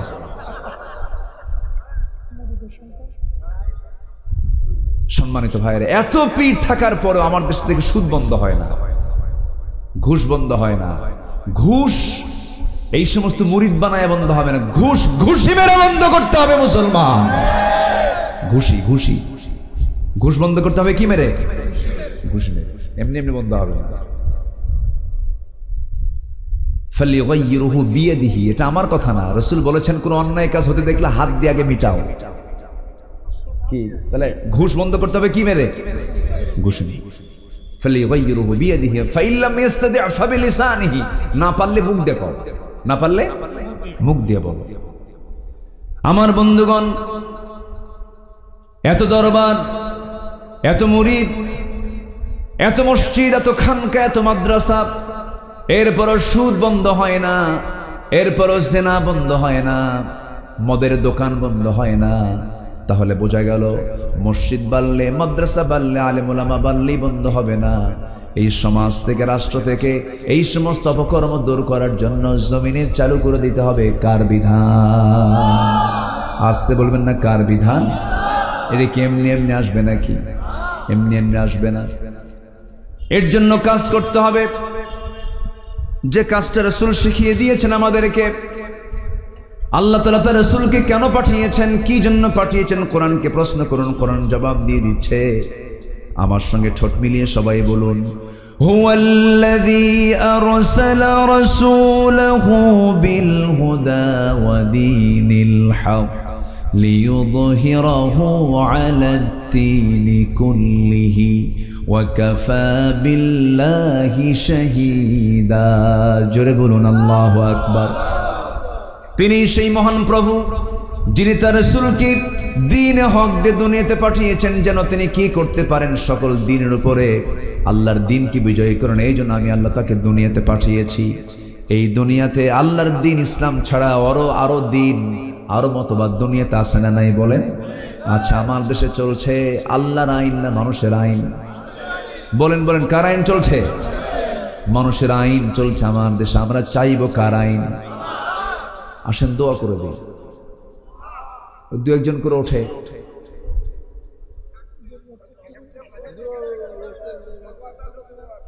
বসেন বসেন। ও আচ্ছা, আমি খুব কষ্ট দিয়ে ফেলতেছি মনে হয় আপনাদের। একটু বসেন। উঠলে আমার মানে কোনো আলোচকের সামনে থেকে যখন কোনো শ্রোতা উঠে যায়, তখন আলোচকের এক একটা মনে হয় বুকের তার ছিটতে থাকে, খুব কষ্ট হয়। বসেন। মাহফিলের সৌন্দর্য রক্ষা করার দায়িত্ব একার না সবার? সবার। এটা একটা ইবাদতের জায়গা। কিসের জায়গা বলেন তো? ইবাদত। বসে থাকবো, সওয়াব অবিরত হতেই থাকবে। বলি আলহামদুলিল্লাহ। খুব কম লোক উঠেছেন, ওঠেন নাই, জাস্ট আমি উঠতে দিচ্ছি না। জি, মুরব্বী আবার আসবে, উনি একটু মাযুর, আবার চলে আসবেন। উনি ছুটি নিয়েছেন। একটু হাত উঁচু করে বলেন, হুজুর আমি আসতেছি আবার। না, আলহামদুলিল্লাহ। কিছু বুড়ো মানুষ আছে যুবকের মতো, আলহামদুলিল্লাহ। আবার কিছু যুবক আছে বুড়ো মানুষের মতো, আছে না নাই বলেন তো? কিছু মুরব্বী আছে, কিছু একদম যুবকের মতো, একদম তাদের তাগড়া ভাব দেখলে আমি 2018 সালে যখন জেলখানায় যাই তখন এক মুরব্বীর বয়স 86 বছর। কত বছর? 86 বছর। তো আমি যখন ঢুকলাম আমার দেখে বলে, হুজুর খুব ভালো লাগতেছে আপনি আসছেন। বললাম যে আপনি খুশি, ভালো লাগে? হ্যাঁ, আপনি খুঁজেই পাই না, এত কাছাকাছি পাবো, এটা আমাদের কপাল ভালো। ঢুকলাম তো আমি বললাম, মুরব্বী আপনি এই জায়গায় কেন? বাবা মামলা কি? কি মামলা? কে? বিষ ফোড়ার মামলা। বিষ ফোড়া। আমি বললাম বিষ ফোড়া তো না, বিস্ফোরক। উনি এটা বলতেও পারে না, বিষ ফোড়ার মামলা। তো আমার পরে বলতেছে, আচ্ছা হুজুর একটু বলেন তো এটা কি মামলা, এটা খায় না কি করে? চিন্তা করেন বয়স কত বছর? 86 বছরের মানুষ কি বিস্ফোরক এই জিনিসগুলো নিয়ে কি কিছু করতে পারে? তার তো কোমরই নয়। কি করেছে তারা? এই দীর্ঘদিন ধরে এই যে মামলাগুলো চালিয়েছে তারা, আহারে এদেশের মানুষ টের পাচ্ছে আল্লামা সাঈদী কত বড় রত্ন ছিলেন। আল্লাহু আকবার, জোরে বলি আল্লাহু আকবার। আলেমদের রক্ত নিয়ে যারাই খেলেছে তারা ইতিহাসে রাস্তা করে নিক্ষিপ্ত হয়েছে। উনি যে বড় আল্লাহওয়ালা ছিলেন তার বড় প্রমাণ হলো তিনি বলেছিলেন আজ থেকে আরো 20-25 বছর আগের বক্তব্য, এমন একটি দিন সময় আসবে পালানোর জন্য একটি ইঁদুরের গর্ত খুঁজে পাবা না। কালামানিক জায়া সিলেটে কলার পাতায় শুয়ে আছে। কি জানেন না? জানেন না? জানেন না? সিলেটবাসীকে ধন্যবাদ, বিসি আউট করে দিয়েছে।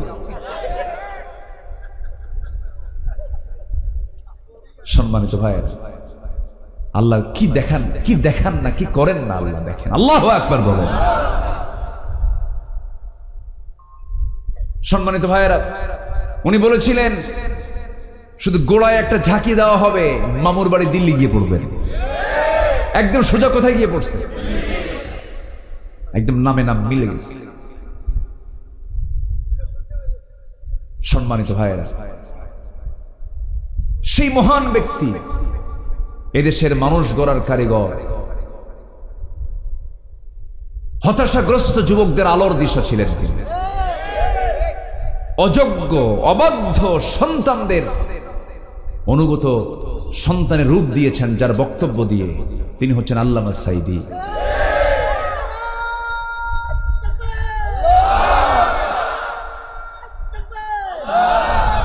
সে আল্লামা সাঈদী রাহিমাহুল্লাহ জীবনের 52টি বছর কোরআনের খেদমতে তিনি আঞ্জাম দিয়েছেন। 52 বছর তিনি মারা যাননি, তাকে মেরে ফেলা হয়েছে, ঠিক কিনা? এই তাফসীর মাহফিলের প্ল্যাটফর্ম থেকে প্রযুক্তির কল্যাণে জানান দিতে চাই, যে সমস্ত ব্যক্তিদের ষড়যন্ত্রের মধ্য দিয়ে একটা সুস্থ মানুষকে জেলখানা থেকে ধরে নিয়ে এসে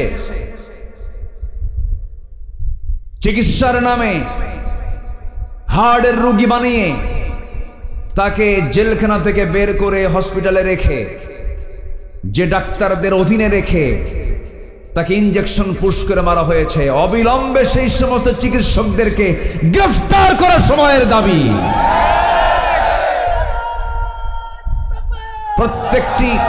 প্রত্যেকটি হত্যার বিচার হওয়ার দরকার আছে না নয়?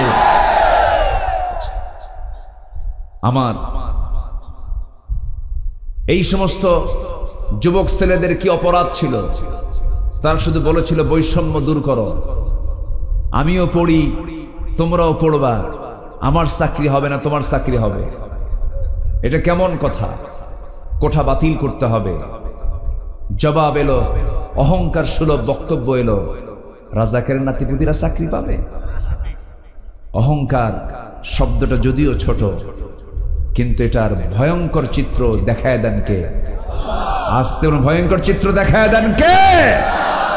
শুধু অহংকার করেছিল।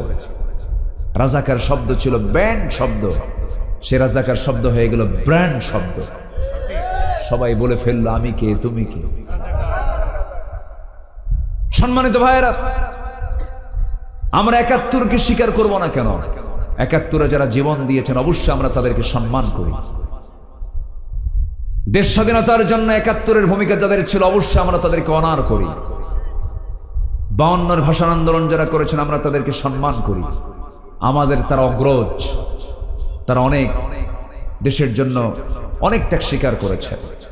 কিন্তু 2024 সালেও এমন ত্যাগ আছে না নাই? আসতে বলবেন না, আছে না নাই? ওই সমস্ত হত্যার যদি বিচার হতে পারে 2024 সালের 5 আগস্ট পর্যন্ত যতগুলো নিরপরাধ, নিরীহ, বোঝে না, বয়স কম এই সমস্ত ছেলে পেলে একটা ন্যায্য অধিকার প্রতিষ্ঠার জন্য রাজপথে নেমেছিল, এই সমস্ত নিরপরাধ ছাত্রদের উপরে কেন গুলিবর্ষণ করা হয়েছিল? এটি কি অন্যায় নয়? এটি কি অন্যায় নয়? শুকিয়ে যাওয়া রক্তের যদি বিচার হয়, এই তো তাজা রক্ত কয়েকদিন আগে চলে গেছে, এদেরও বিচার হওয়ার দরকার আছে না নাই? কষ্ট হচ্ছে? আলোচনা চালিয়ে যাই, আলোচনা চালাই, জোরে বলি ইনশাআল্লাহ।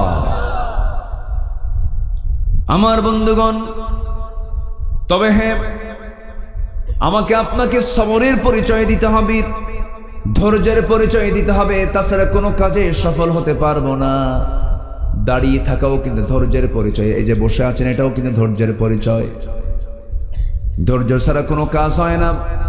এই যে 2024 সালের 5 আগস্ট পর্যন্ত যে আন্দোলনটা হলো, ওই সমস্ত ছাত্রদের দিল থেকে ভয়টা দূর করে দিয়েছিলেন তিনি আমার কে? ভয় নাই। স্বরাষ্ট্রমন্ত্রীকে এক পুলিশ অফিসার বলে, স্যার কি করব, গুলি করি, একটা মরে আর বাকিগুলো দৌড়ায় না, ওরা আরো আগায় আসে। তো এই দিল থেকে ভয়টা দূর করে দিয়েছেন তিনি কে? বিজয় দিয়েছেন কে? আল্লাহ নিজেই বলছেন, ইল্লা তানফিরু يعذبكم عذابا أليما ويستبدل قوما غيركم ولا تضروه شيئا جربون الله أكبر।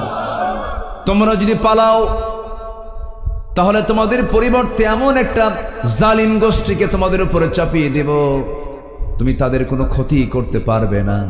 তাহলে পালালে পরে বিপদ হয়ে যেত কম না বেশি?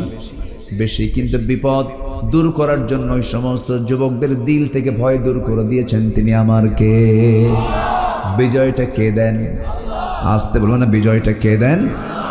ধৈর্য তারা ধরেছে, সবর তারা ধরেছে, ইস্পাত কঠিন সিদ্ধান্ত নিয়েছে, দাঁড়িয়েছিল, এটাই সবর। এটা কি সবর? ইন্নাল্লাহ মা'আস সাবিরিন, ধৈর্যের সাথে আল্লাহর সম্পর্ক আছে। এই জন্য ধৈর্যটা সবচেয়ে বড় একটা বিশাল গুণ ইমানদারের জীবনে। সবচেয়ে বড় ধৈর্য হলো, ধৈর্যের কিছু সংজ্ঞা আছে। 1 নম্বর হলো ধৈর্য তাকেই বলে যে বান্দা পাপ কাজ থেকে নিজেকে বিরত রাখে, এই হলো সবচেয়ে বড় ধৈর্যশীল। যে বান্দা পাপকে ছয় না, পাপকে স্পর্শ করে না, এটাই সবচেয়ে বড় সবরের পরিচয়। এর চেয়ে বড় ধৈর্যশীল আর কিছুই হতে পারে না। আজকের সমাজে পাপ করা সহজ না, নেক আমল করা সহজ। বলেন কোনটা সহজ? পাপ কাজ করা সহজ। আপনি মদ খাবেন, কেউ কিছু বলবে না। আপনি জিনার দিকে যাবেন, কেউ কিছু বলবে না। আপনি সুদ খাবেন, কেউ কিছু বলবে না। ঘুষ খাবেন, কেউ কিছু বলে না। কিন্তু ইসলামী রাষ্ট্র যদি হয়ে যায়, কোরআনের আইন যদি চালু হয়ে যায়, এই সমস্ত কাজগুলো করা বান্দার জন্য সহজ হবে না, কঠিন হবে? কঠিন হয়ে যাবে। একটা ইসলামী সমাজের বৈশিষ্ট্য হলো ভালো কাজটা করা সহজ হবে, মন্দ কাজটা করা কঠিন হয়ে যাবে। আর অনিসলামী সমাজের বৈশিষ্ট্য হলো ভালো কাজ করা কঠিন হবে, মন্দ কাজ করাটা পানির মতো সোজা হয়ে যাবে। যা আজকের সমাজে আছে না নাই? এক হাজী সাহেব হজ করতে গেছে, আমি 2015 সালে একসঙ্গে যাচ্ছিলাম। হাজী সাহেব বিমানে চড়লেন। বিমান বালাগুলো পুরুষ হয় না মহিলা হয়? মহিলা হয়। অসুন্দরী না সুন্দরী? বয়স কা না কম বয়সী? কম বয়সী।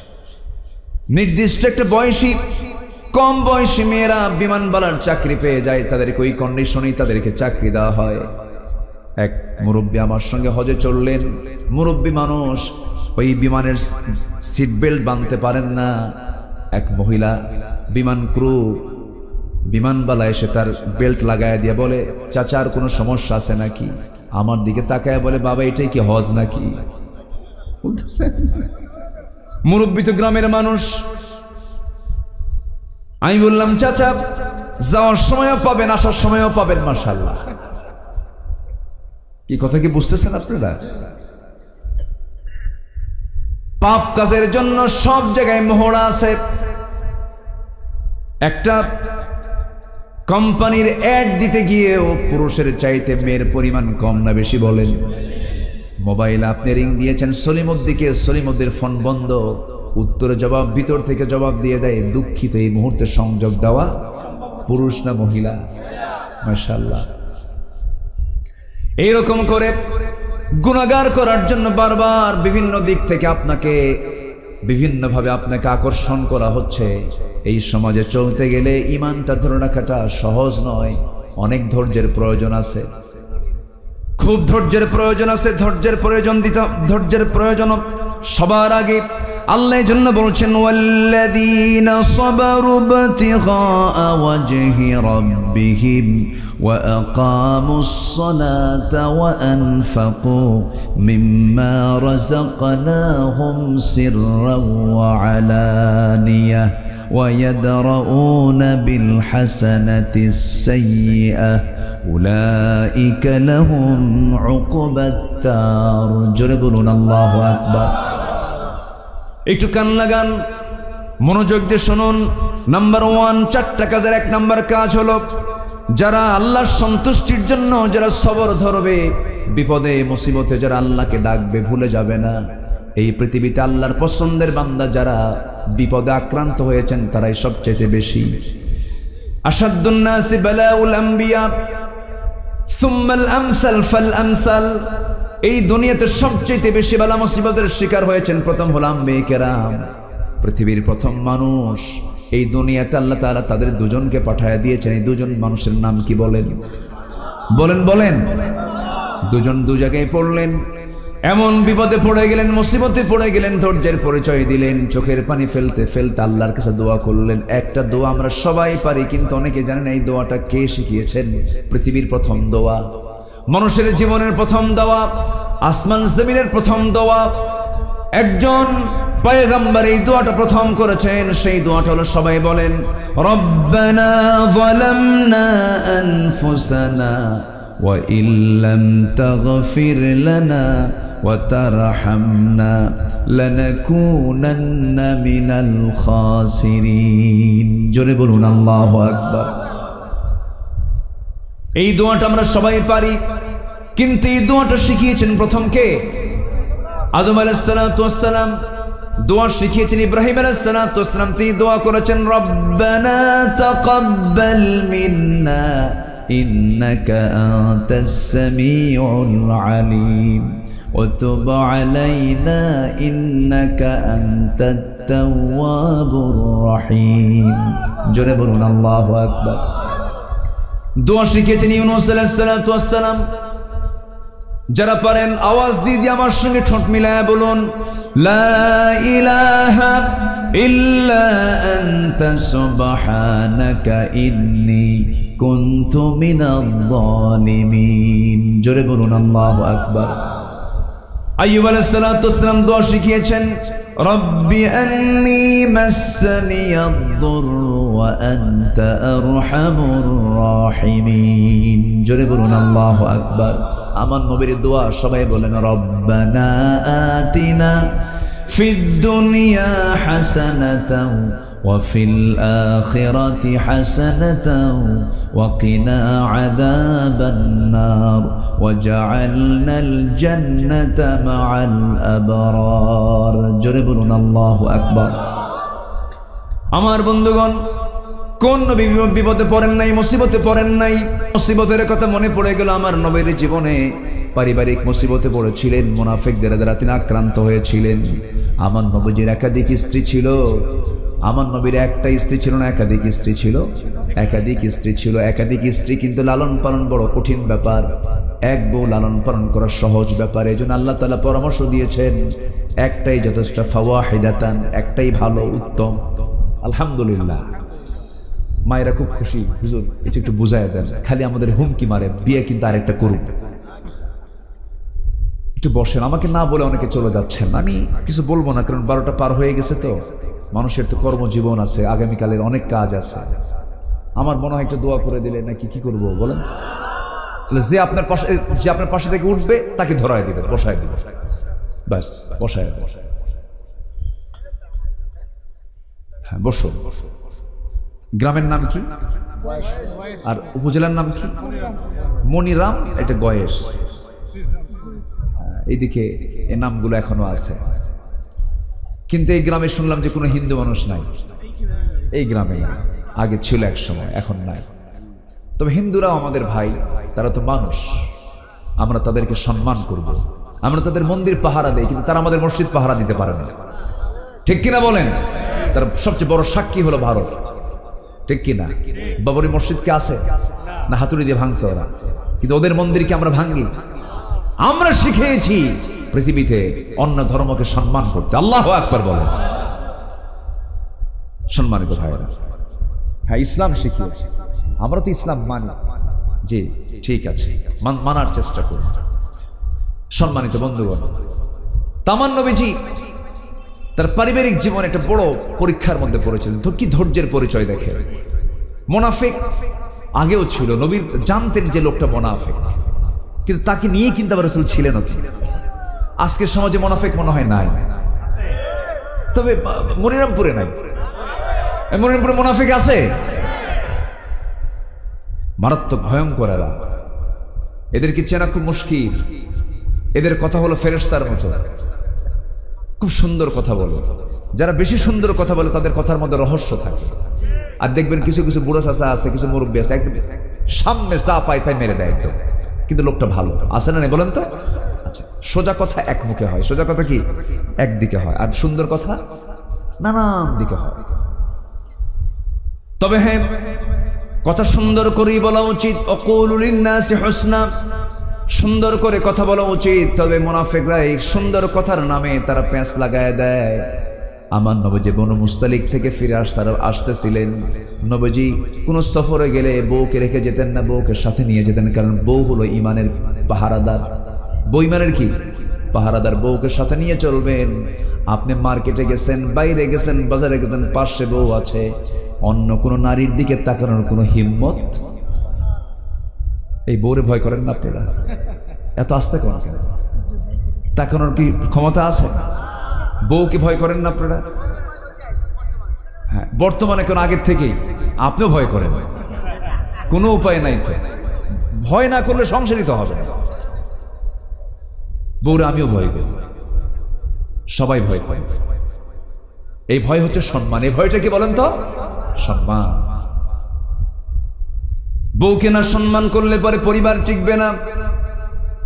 আমার নবীজি সারা জীবন বউকে আগে খাওয়ায়া দিয়েছেন, এরপরে রাসূল খেয়েছেন, নিজের ঘর নিজে ঝাড়ু দিয়েছেন।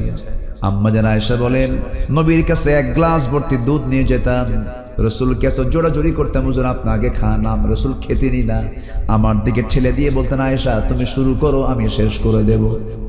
জোরে কোন সুবহানাল্লাহ। মুহাব্বতটা কেন হবে না ভাই?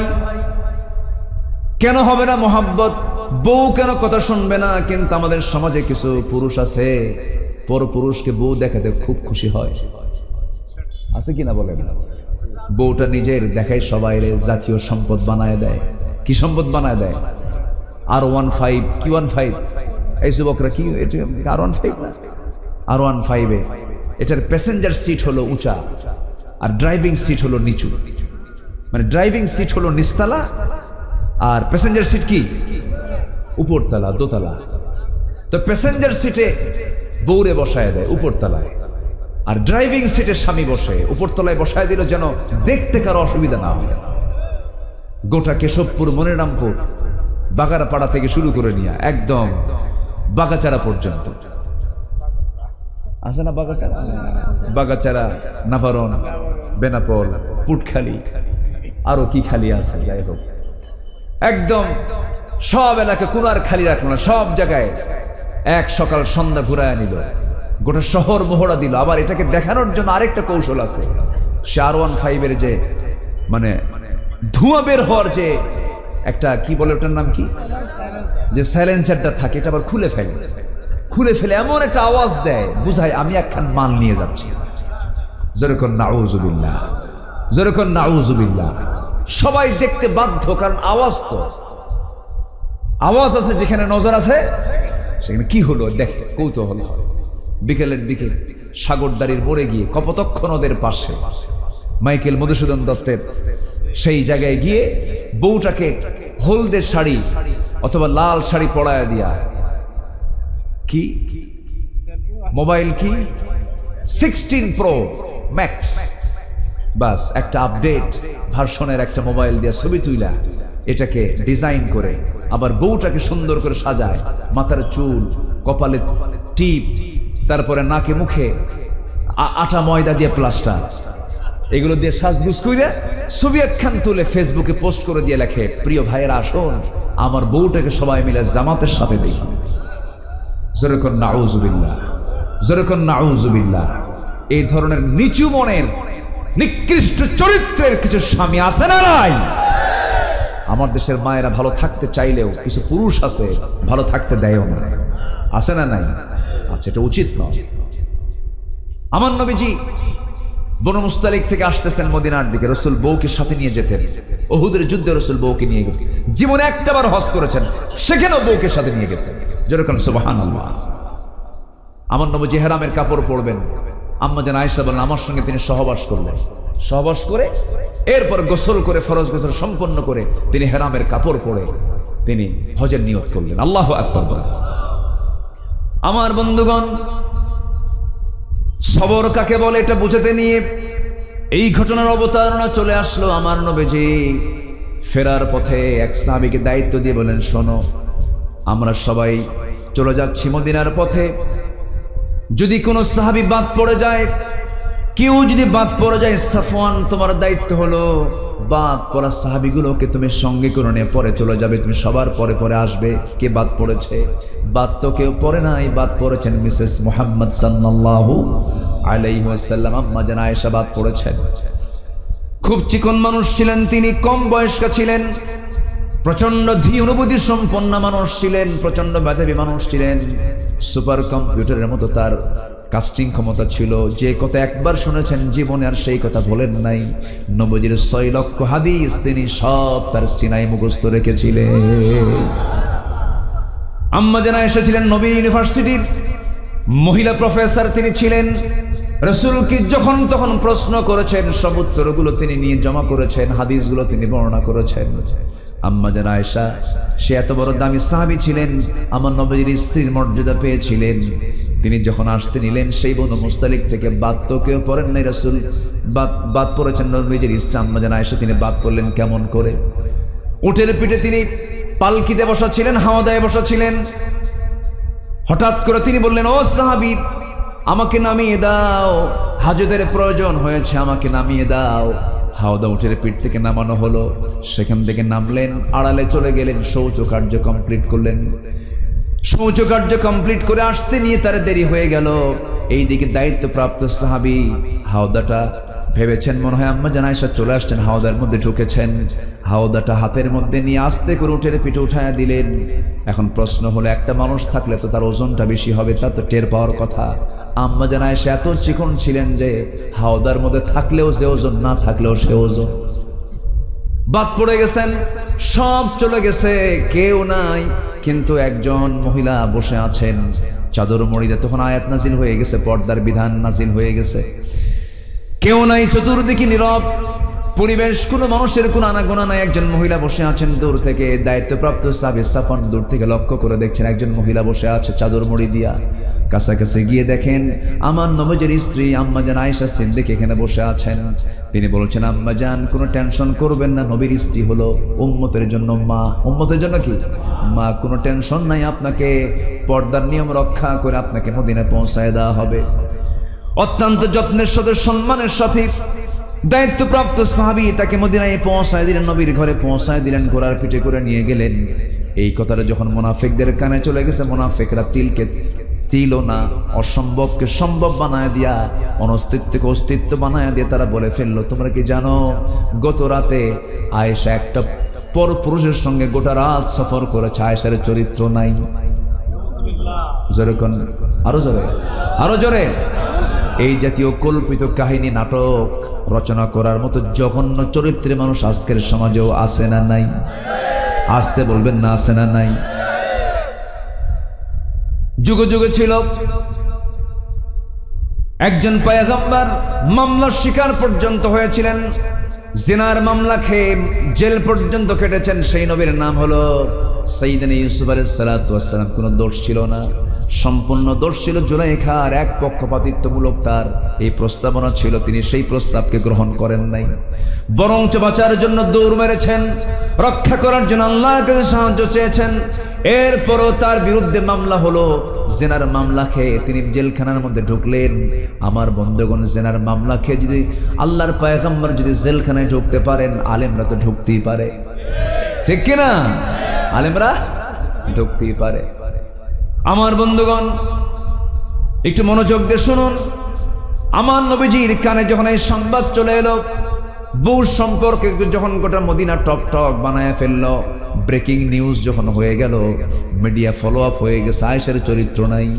নবীজি শোনার সঙ্গে সঙ্গে আস্তে করে এসে বলছেন, আয়েশা, কিছু কথা আমার কানকে ভারী করে দিয়েছে, কেমন যেন মনে হচ্ছে। আয়েশা, আমার মনে হয় তোমার এই মুহূর্তে আমার ঘরে না থেকে বাবার ঘরে যাওয়া উচিত। বাবার ঘরে চলে যাও। বিয়ের পর একজন নারীকে মানায় বাবার ঘর না স্বামীর ঘর? বলেন, বাবার ঘর না স্বামীর ঘর?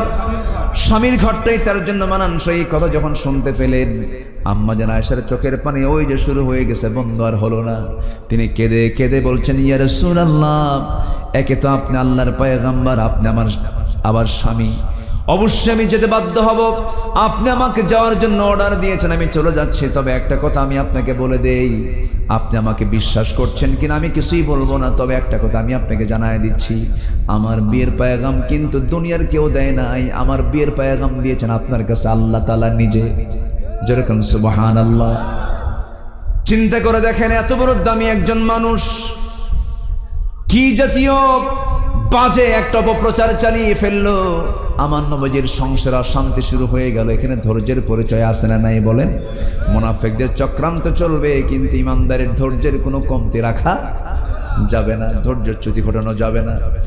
আমার নবীজির রাতের বেলা ঘুম হয় না, বিছানায় চলে যান, চোখের পানিতে বালিশ ভিজে যায়। আম্মা জান আয়েশা সেজদায় পড়ে কাঁদেন, গোটা রাত চলে যায় সেজদা দিতে দিতে। বাবাও কথা ভালো করে কথা বলে না, হারে সকল দিক থেকে দুনিয়াটা ছোট হয়ে যাচ্ছে আম্মা জান আয়েশার জন্য, কিন্তু সেজদা পড়ে পড়ে কেঁদে কাকে সন্তুষ্ট করছেন? আল্লাহকে সন্তুষ্ট করছেন। আম্মা জান আয়েশা তেমন একজন নারীর নাম, যার শানে আল্লাহ রাব্বুল আলামিন একাধিক আয়াত নাযিল করেছেন, তায়াম্মুমের আয়াত নাযিল করেছেন, এবং তার চারিত্রিক সনদ আল্লাহ তাআলা নিজে নাযিল করেছেন। আল্লাহু আকবার বলেন। আম্মা জান আয়েশা বলেন, আল্লাহ তাআলা আমাকে 9টা কারণে শ্রেষ্ঠতা দান করেছেন। নাম্বার 1, আমি একমাত্র আমার নবীর জীবনে কুমারী স্ত্রী ছিলাম। 9 বছরে বধূ হয়েছি, 13 বছরে বধূ হয়ে তার ঘরে পদার্পণ করেছি। আমি জিবরাইলকে নিজের চোখে দেখেছি। আল্লাহু আকবার বলেন। আমি থাকা অবস্থায় ওহী নাযিল হয়েছে, নবীর সঙ্গে শুয়ে আছি, একই চাদরের নিচে ওহী নাযিল হয়ে গেছে। আম্মা জান আয়েশা বলেন, আমি নিজেকে ধন্য মনে করি, রাসূল তার জীবনের শেষ কথা বলেছেন আমি আয়েশা আমার সাথে। আমার ঘরে তিনি ইন্তেকাল করেছেন, আমার উরুটাকে তিনি বালিশ বানিয়েছেন। আমি নিজেকে ধন্য মনে করি, আমার নবীজি দুনিয়া থেকে বিদায় হওয়ার পূর্বে সর্বশেষ যে খাবার খেয়েছেন, আমি আয়েশা আমার মুখের লালা খেয়েছেন। মেসওয়াক দরকার, মেসওয়াক এনে দিলাম, মেসওয়াকের আগাটা শক্ত, আমি চাবায় চাবায় নরম করে দিলাম, নরম করে নবীর হাতে দিলাম। নবীজি মুস্কি এক কাশি মেরে মেসওয়াক দিয়ে, মেসওয়াক শুরু না করে মেসওয়াকের আগায় আমার মুখের লেগে থাকা থুতু চুষে চুষে পান করছেন, আর বলছেন, আয়েশা আমি তোমাকে দারুণ মোহাব্বত করি। আম্মা জান আয়েশা বলেন, আমি নিজেকে ধন্য মনে করি, আমার রাসূলের জীবনের শেষ খাবার ছিল আমার মুখের লালা ছিল। রাসূল দুনিয়া থেকে বিদায় নেবেন, আস্তে করে রাসূল বলছেন, আয়েশা আমার বেলাল তো আযান দিল, মসজিদে যাওয়া দরকার, আমি একটু যাই। ওঠার জন্য চেষ্টা করলেন, পারলেন না। আমার নবীজি মাথার চক্কর মেরে পড়ে গেলেন। পড়ে যাওয়ার সঙ্গে সঙ্গে আম্মা জান আয়েশা তাকে ধরে ফেললেন, মাথায় পানি ঢেলে দিলেন। আযান হয়ে গেছে, নামাজ পড়াবে কে? রাসূল কানে কানে বলছে, আয়েশা তোমার আব্বা আবু বকরকে বলে দাও আমার মুসল্লায় যেন দাঁড়ায় সে নামাজটা পড়ায় নাই। মানে রাসূল বুঝায় দিচ্ছেন আমার পরবর্তী খেলাফতের দায়িত্ব গ্রহণ করবে আমার আবু বকর। আল্লাহু আকবার বলেন। নামাজ পড়াবে যে, রাষ্ট্র চালাবে সে। আমার বন্ধুগণ, আমার নবীজি শেষ পর্যন্ত বলছেন, আয়েশা আমি একটু সাহাবীদের নামাজ দেখবো, আমাকে নিয়ে যাও। জানালার কাছে নিয়ে যাওয়া হলো। রাসূল আম্মা জান আয়েশার পিঠে হাত দিয়ে ভর দিয়ে দিয়ে নামাজের দৃশ্যগুলো দেখছিলেন। আমার নবীজির সেই সময় দুইটা দাঁত নাই। কি দুইটা দাঁত নাই, কোমরটা কুঁজো হয়ে গেছে। আমার নবীজি উহুদের ময়দানে দাঁত হারিয়ে ফেলেছেন, আর খন্দকের প্রান্তরে কোদাল মারতে মারতে কোমর হারায় ফেলেছিলেন। কোমর কুঁজো রাসূল, দাঁত ভাঙ্গা রাসূল দুনিয়া থেকে বিদায় নেবেন। এমন সময় হঠাৎ করে আমার নবীজির বিরুদ্ধে ষড়যন্ত্র করে ইহুদিরা খাবারের মধ্যে বিষ ঢুকিয়ে দিয়েছিল। সেই বিষক্রিয়া শুরু হয়ে গেছে, সব যন্ত্রণা একসঙ্গে শুরু হয়ে গেছে। রাসূল মারা যাবেন। আম্মা জান আয়েশা তাকে ধরলেন। আমার নবীজির সাহাবে কেরামদের নামাজের দৃশ্য দেখছিলেন। এমন সময় নবীজির চক্ষু বেয়ে বেয়ে গড়ে গড়ে পানি পড়ছিল, চোখের অশ্রু ঝরছিল। আম্মা জান আয়েশা বলছেন, হুজুর আপনি কাঁদেন কেন? আপনার সাহাবীরা তো নামাজে ব্যস্ত হয়ে পড়েছে, কান্নার তো কোনো কারণ দেখি না। আমার নবীজির সঙ্গে সঙ্গে বলছেন, আয়েশা রে আমার চোখের পানি যে দেখতেছো দুঃখের নয়, এটা চরম আনন্দের। তুমি কি জানো এই নামাজ কায়েমের জন্য তায়েফের মানুষগুলো আমাকে পাগল মনে করে মারত। এই নামাজ কায়েমের সংগ্রাম করতে গিয়ে আমাকে পাগল আখ্যা দিয়ে মক্কার কুরাইশ আমাকে কত মেরেছে, রক্তাক্ত করেছে, দেশ সারা করে দিয়েছে। উহুদের ময়দানে এই যে আমার দাঁত নাই, এই যে আমার কোমর চলে গেছে খন্দকের প্রান্তরে, এই নামাজ কায়েমের সংগ্রাম করতে গিয়ে এত ত্যাগ আমার সাহাবীরা করেছে। আমার চাচা সাইয়্যিদুশ শুহাদা আমিন হামজাকে টুকরো টুকরো করে দুনিয়া থেকে বিদায় করেছে, কলিজা বের করে নিয়েছে, হাত কেটেছে, চোখ তুলেছে, কান কেটেছে, নাক কেটেছে। এত ত্যাগ, এত কুরবানির মধ্য দিয়ে আজকে যে নামাজ কায়েম হয়েছে, রাষ্ট্রের পর্যায়ে ইসলামটা কায়েম হয়ে গেছে। এই চরম আনন্দ আমার চোখ থেকে আজকে পানি বের করতে বাধ্য করেছে। আমি এই জন্য কাঁদতেছি। এই কথা বলি রাসূল বলছেন, আয়েশা রে দুনিয়া থেকে তো বিদায় নিয়ে নেব, আমার সাহাবীদেরকে সর্বশেষ একটা মেসেজ তুমি তোমার মুখ থেকে জানিয়ে দিবা। আমি বলে দিচ্ছি, আমার উম্মতরা যেন কখনো 5 ওয়াক্ত নামাজ না ছেড়ে দেয়। জোরে বলি সুবহানাল্লাহ, জোরে বলি সুবহানাল্লাহ। আমার নবীর সর্বশেষ চিন্তা ছিল কাদেরকে নিয়া? বলেন কাদেরকে নিয়া? আমাদের মোহাব্বত থাকবে সর্বশেষ কাকে নিয়া? রাসূলকে নিয়া। আল্লাহু আকবার। এই মোহাব্বত যদি মিলে যায়, নবীর সঙ্গে যদি মোহাব্বত মিলে যায়, মোহাব্বত মিলবে কার সাথে? আসতে বলবেন না কার সাথে? নবীর সঙ্গে মোহাব্বত নেই, আল্লাহর সঙ্গে সম্পর্ক। কি শর্ত জড়িয়ে দিন, ইন কুনতুম তুহিব্বুন আল্লাহ ফাত্তাবিউনি। আল্লাহু আকবার। সেই আম্মা জান আয়েশার ব্যাপারে কত বড় ষড়যন্ত্র করা হলো, কি ধৈর্যের পিরামিড তারা ছিলেন। আল্লাহর কাছে সাহায্য চাইলেন, শেষ পর্যন্ত আল্লাহর পক্ষ থেকে সাহায্য নাজিল হয়ে গেল, ওহী নাজিল হয়ে গেল। আমার নবীজি দীর্ঘ সময় ধরে কাঁদলেন, আম্মা জান আয়েশাও কাঁদলেন, দুজন কাঁদলেন, সাহাবীরাও কাঁদলেন, আর মুনাফিকরা হাসে। কিন্তু আল্লাহর আয়াত যখন নাজিল হয়ে গেছে, হে রাসূল আপনি যা শুনেছেন সম্পূর্ণ মিথ্যা ভিত্তিহীন কথা। ইন্নাল্লাযীনা জাউ বিল ইফকি উসবাতুম মিনকুম, কোনো টেনশন করবেন না, আয়েশা আগেও যা ছিল এখনো তাই আছে। জোরে বলেন সুবহানাল্লাহ। মুনাফিকদের মুখে মাটি পড়লো। মুনাফিকদের মুখে কি বললো? মাটি পড়লো। যেমন করে এখন একটু পড়ছে মাটি, পড়েনি? আল্লামা সাঈদীর ফাঁসির রায় শুনে মিষ্টি খাইছে। তোরা কই? তোরা কই আজ? আলেমদের দুঃখে যারা সুখী হও, আল্লাহর কসম করে বলে তোরাই হলে এই জামানার মুনাফিক। সম্মানিত ভাইয়েরা, ধৈর্যের পুরস্কার কে দেন? আসতে বলুন, ধৈর্যের পুরস্কার কে দেন? তিনি একটা শেষ হাসি দিয়ে দুনিয়া থেকে বিদায় নিয়েছেন। হাসির মধ্যে উত্তর তিনি দিয়ে গেছেন, এই জমিনে আল্লাহর দিন কায়েম হবে। জোরে বলে ইনশাআল্লাহ। যদি প্রয়োজনে রক্ত দিতে হয় রাজি আছেন? জীবন দিতে হয় রাজি আছেন? জান মাল কুরবান দিতে রাজি আছেন? কারা কারা হাত উঁচু করে দেখান মুসলমান।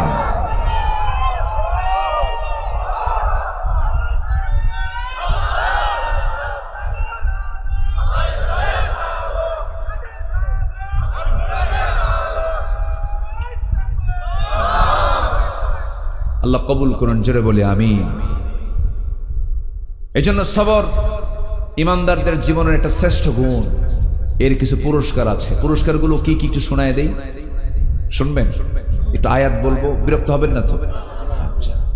আল্লাহ রাব্বুল আলামিন বলেন সবর করনেওয়ালার জন্য সীমাহীন পুরস্কার। قل يا عبادي الذين آمنوا اتقوا ربكم للذين أحسنوا في هذه الدنيا حسنة وأرض الله واسعة إنما يوفى الصابرون أجرهم بغير حساب। জোরে বলুন আল্লাহু আকবার। নাম্বার 2 হলো আল্লাহর সঙ্গে থাকার অঙ্গীকার। আল্লাহ তার সঙ্গে থেকে যাবেন যারা ধৈর্যশীল।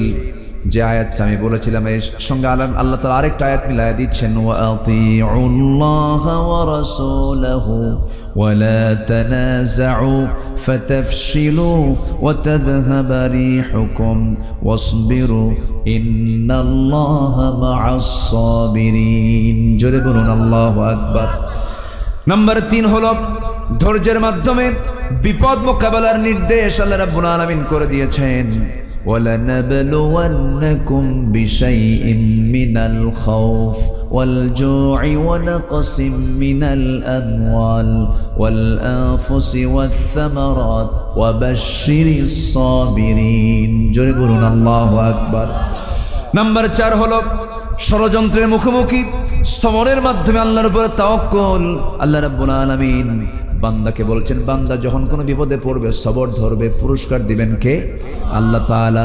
নাম্বার 5 হলো ধৈর্যের মাধ্যমে কষ্টকে সহজ করা। যে আয়াতটা আমি বলে দিয়েছি, আল্লাহ তাআলা সকল কষ্ট দূর করবেন ধৈর্যের মধ্য দিয়ে। জোরে কোন সুবহানাল্লাহ। নাম্বার 6 হলো সবর হলো আল্লাহর পক্ষ থেকে বিশেষ একটা পরীক্ষা। আল্লাহ রাব্বুল আলামিন পরীক্ষা করেন, ওয়ালানাবলুওয়ান্নাকুম হাত্তা না'লামাল মুজাহিদিনা মিনকুম ওয়াস-সাবিরিন ওয়ানাবলুয়া আখবারাকুম। আল্লাহ রাব্বুল আলামিন ধৈর্যের মধ্য দিয়ে পরীক্ষা করেন। নাম্বার 7 হলো বিপদী ধৈর্যশীলদের আচরণ এবং রহমতের সুসংবাদ। আল্লাহ রাব্বুল আলামিন বলছেন, আল্লাযীনা ইযা আসাবাতহুম মুসিবাতুন ক্বালু ইন্না, বলেন ইন্না লিল্লাহি ওয়া ইন্না ইলাইহি রাজিউন। এবং আল্লাহর রহমত তাদের উপরে নাযিল হবে ধৈর্য যারা পালন করবে। উলাইকা আলাইহিম সালাওয়াতুম মির রাব্বিহিম ওয়া রাহমাহ ওয়া উলাইকা হুমুল মুহতাদুন। জোরে বলুন আল্লাহু আকবার। আল্লাহর রহমত প্রাপ্ত বান্দা হওয়ার জন্য ধৈর্যের দরকার আছে না নাই? সবর আল্লাহর পছন্দের দৃঢ় সংকল্পের কাজ। দৃঢ় সংকল্প হচ্ছে সবর। আল্লাহ পাক এই গুণগুলো অর্জন করার তৌফিক দান করুন। জোরে বলি আমিন, আরো জোরে আমিন। আল্লাহ রাব্বুল আলামিন সূরা রাদের 22 নম্বর আয়াতে 4টা কাজ করতে বলেছেন। 1 নম্বরে সবর চলে গেল, এত লম্বা সময় হলো মাত্র কেবল একটা হলো সবর। এখন আসেন নাম্বার 2, আকামুস সালাহ। এখন বলেন নুরু, ওয়াজ কি শেষ না শুরু? অনেক সময় লেগে যায়। আমার হানিফ ভাই কোথায় আছে? তো আমারে বলছে হুজুর ফজর পর্যন্ত ওয়াজ করবে। আমি বললাম ঠিক আছে, জানাজা সহ।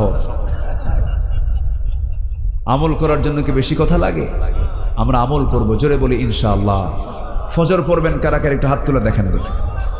জোরে বলি ইয়া আল্লাহ, আমাদেরকে ফজর, জোহর, আসর, মাগরিব, ইশা 5 ওয়াক্ত সালাত আদায় করার তৌফিক তুমি আল্লাহ দিয়া দাও। জোরে বলি আমিন, আরো জোরে আমিন। নাম্বার 2 হলো নামাজ কায়েম। নাম্বার 3 হলো আল্লাহর পথে দান করা। নাম্বার 4 হলো খারাপকে ভালো দিয়ে প্রতিহত করা। কই যান? আরে সম্মানিত ভাইয়েরা, আল্লাহ তাআলা তুমি সবার অংশগ্রহণকে তুমি আল্লাহ কবুল করো। জোরে বলি আল্লাহুম্মা আমিন।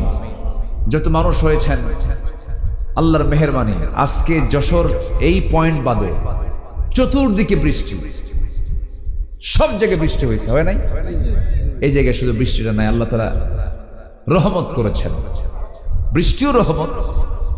মাহফিল শোনার জন্য আল্লাহ তাআলা আজকে এই এলাকাকে বৃষ্টি মুক্ত রেখেছিলেন। বলি আলহামদুলিল্লাহ, আল্লাহ তুমি মাহফিলকে কবুল করো, কমিটিকে কবুল করো, গ্রামকে কবুল করো, মসজিদের মুসল্লিদেরকে কবুল করো, আশপাশের কবরের বাসিন্দাকে জান্নাত বানায় দাও, জিন্দেগি গুনাহগুলো মাফ করে দাও।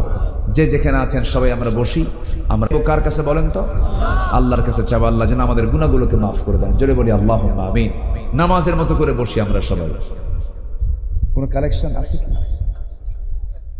চাইতে হবে, আমার চাইতে হবে, বলবো কতক্ষণ? আচ্ছা একটু বলে দেবো। আচ্ছা এই ভাই আমি দেখি নাই, উঠতেছে কে? ধরেন তো, এই বসো বসো।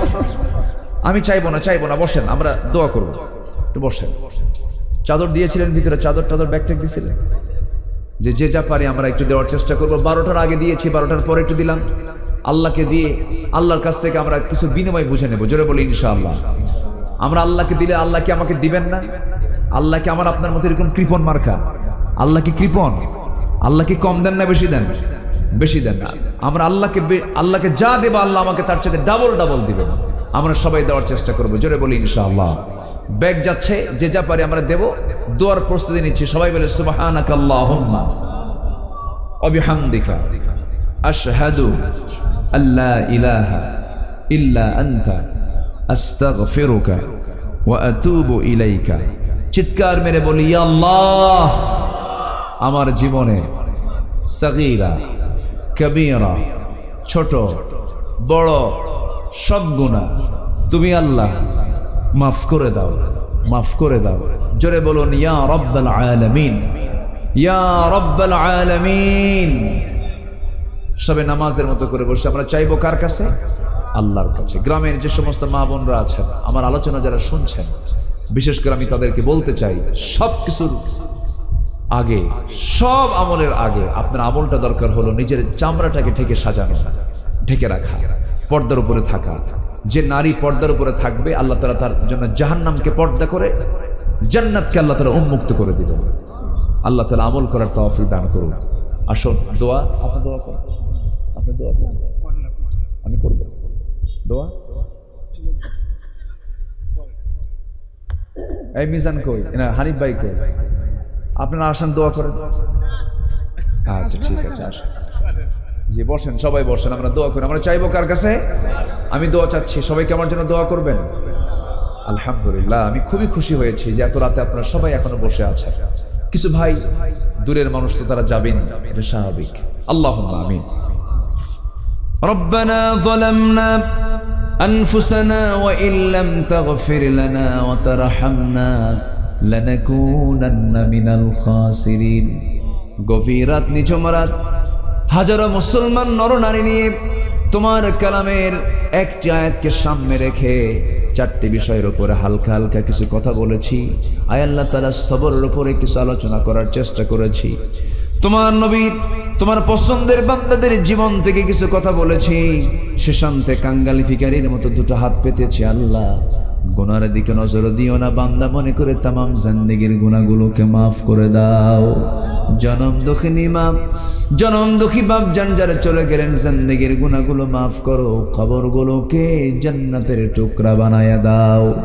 আব্বা আম্মার জন্য কি দোয়া তাও শিখিয়ে দিয়েছে, সবাই বলুন রব্বিরহামহুমা কামা রাব্বায়ানি সগীরা। রব্বিরহামহুমা কামা রাব্বায়ানি সগীরা।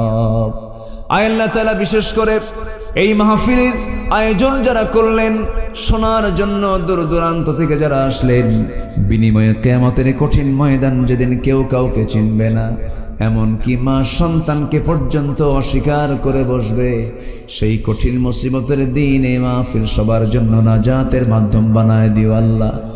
আয় আল্লাহ তাআলা, আমার ডানে, আমার বামে, আমার সামনে পেছনে যত ভাই, আড়ালে যত মা বোনাত তুলেছেন, যার যা প্রার্থনা তুমি আল্লাহ দয়া করে কবুল আর মঞ্জুর করে নাও।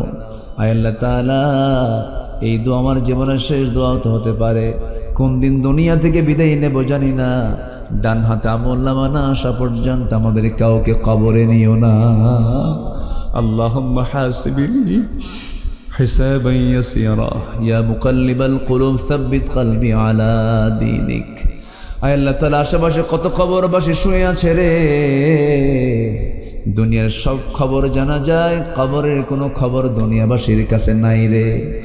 কারো দাদা গেছে, দাদি গেছে, নানা গেছে, নানি গেছে, ভাই গেছে, বোন গেছে, আত্মীয় স্বজন চলে গেছে, জিন্দেগির গুনাহগুলো মাফ করে দাও, কবরগুলোকে জান্নাতের বাগিচা বানায়া দাও। আয় আল্লাহ তাআলা তোমার বান্দাগুলোকে নিয়ে এমন সময় হাত তুলেছি ফিলিস্তিন একটা অগ্নিকুণ্ড হয়ে আছে, মেহেরবানি করে ইহুদি মুক্ত বানিয়ে দাও। বাইতুল মুকাদ্দাসকে তুমি আল্লাহ মুসলমানদের হাতে তুলে দাও। 180 কোটি মুসলমানের দুনিয়ায় আবু বকর, ওমর, ওসমানের মতো একজন নেতা তুমি আল্লাহ পাঠায়া দাও। দুনিয়া থেকে কোন দিন বিদায় নেব জানি না, মালাকুল মউত কোন দিন আসবে আমরা কেউ বলতে পারি না। তবে যেদিন মরব রে, কোনো সিগন্যাল থাকবে না, বিনা সিগন্যালে জান কবজ হয়ে যাবে। লাশটা নিয়ে সব গোসল করাইয়া দেবে, সন্তানগুলো হাজির হয়ে যাবে, আত্মীয় স্বজন দিয়ে ঘর বাড়ি ভরে যাবে, সব আমাকে নিয়ে কান্নাকাটিতে ব্যস্ত হয়ে পড়বে, সবার দিলটা ক্ষত হবে, কিন্তু আমাকে কেউ ডাক দেবে না রে। আমাকে গোসল করাইয়া দিবি, গোসল শেষ হয়ে যাবি, কবরের দিকে নিয়ে চলে যাবে রে, কবরে শোয়া দেবে। সোমবারে মরে যাব, সোমবারই বিদায় দিয়ে দেবে। শুক্রবারে মারা যাব, শুক্রবারে বিদায় দিয়ে দেবে, দেরি করবে না। বলবে লাশ ফুলে যাবে, তাড়াতাড়ি দাফন করে দাও। সন্তানগুলো ছটফট করবে, কবরের শোয়া দিয়া বাঁশ চাপা দিবি, মাটি চাপা দিবি, ওই যে বিদায় দিয়ে চলে আসবে রে। 24 ঘন্টা যাবে না, মাথার চুল কত শ্যাম্পু দিলাম, মাথার চুলগুলো খসে খসে পড়বে। 3 দিন যাবে না, চামড়ায় কত তেল সাবান লাগালাম, সব এই চামড়াগুলো গলে গলে ওই পোকার পেটের খাবার হয়ে যাবে। মাত্র 7টা দিন পেটের নাড়ি ভরে সব চোখ মুখ কান নাকটা বের হওয়া শুরু হয়ে যাবে রে। বডি চেনা যাবে না, চেহারা চেনা যাবে না। মাত্র 3টা মাস কবর খনন করার পর যদি দেখা হয়, কয়েকটা হাড় ছাড়া আর দুনিয়ার কোনো চিহ্ন আমার থাকবে না রে। এই তো দুনিয়ার জীবন রে আল্লাহ, এই তো দুনিয়ার জীবন। শান্তি মুহূর্ত যখন চলে আসবে, জবানে জারি করে দিও লা ইলাহা ইল্লাল্লাহু মুহাম্মাদুর রাসূলুল্লাহ। আসসালামু আলাইকুম ওয়া রাহমাতুল্লাহি ওয়া বারাকাতুহু।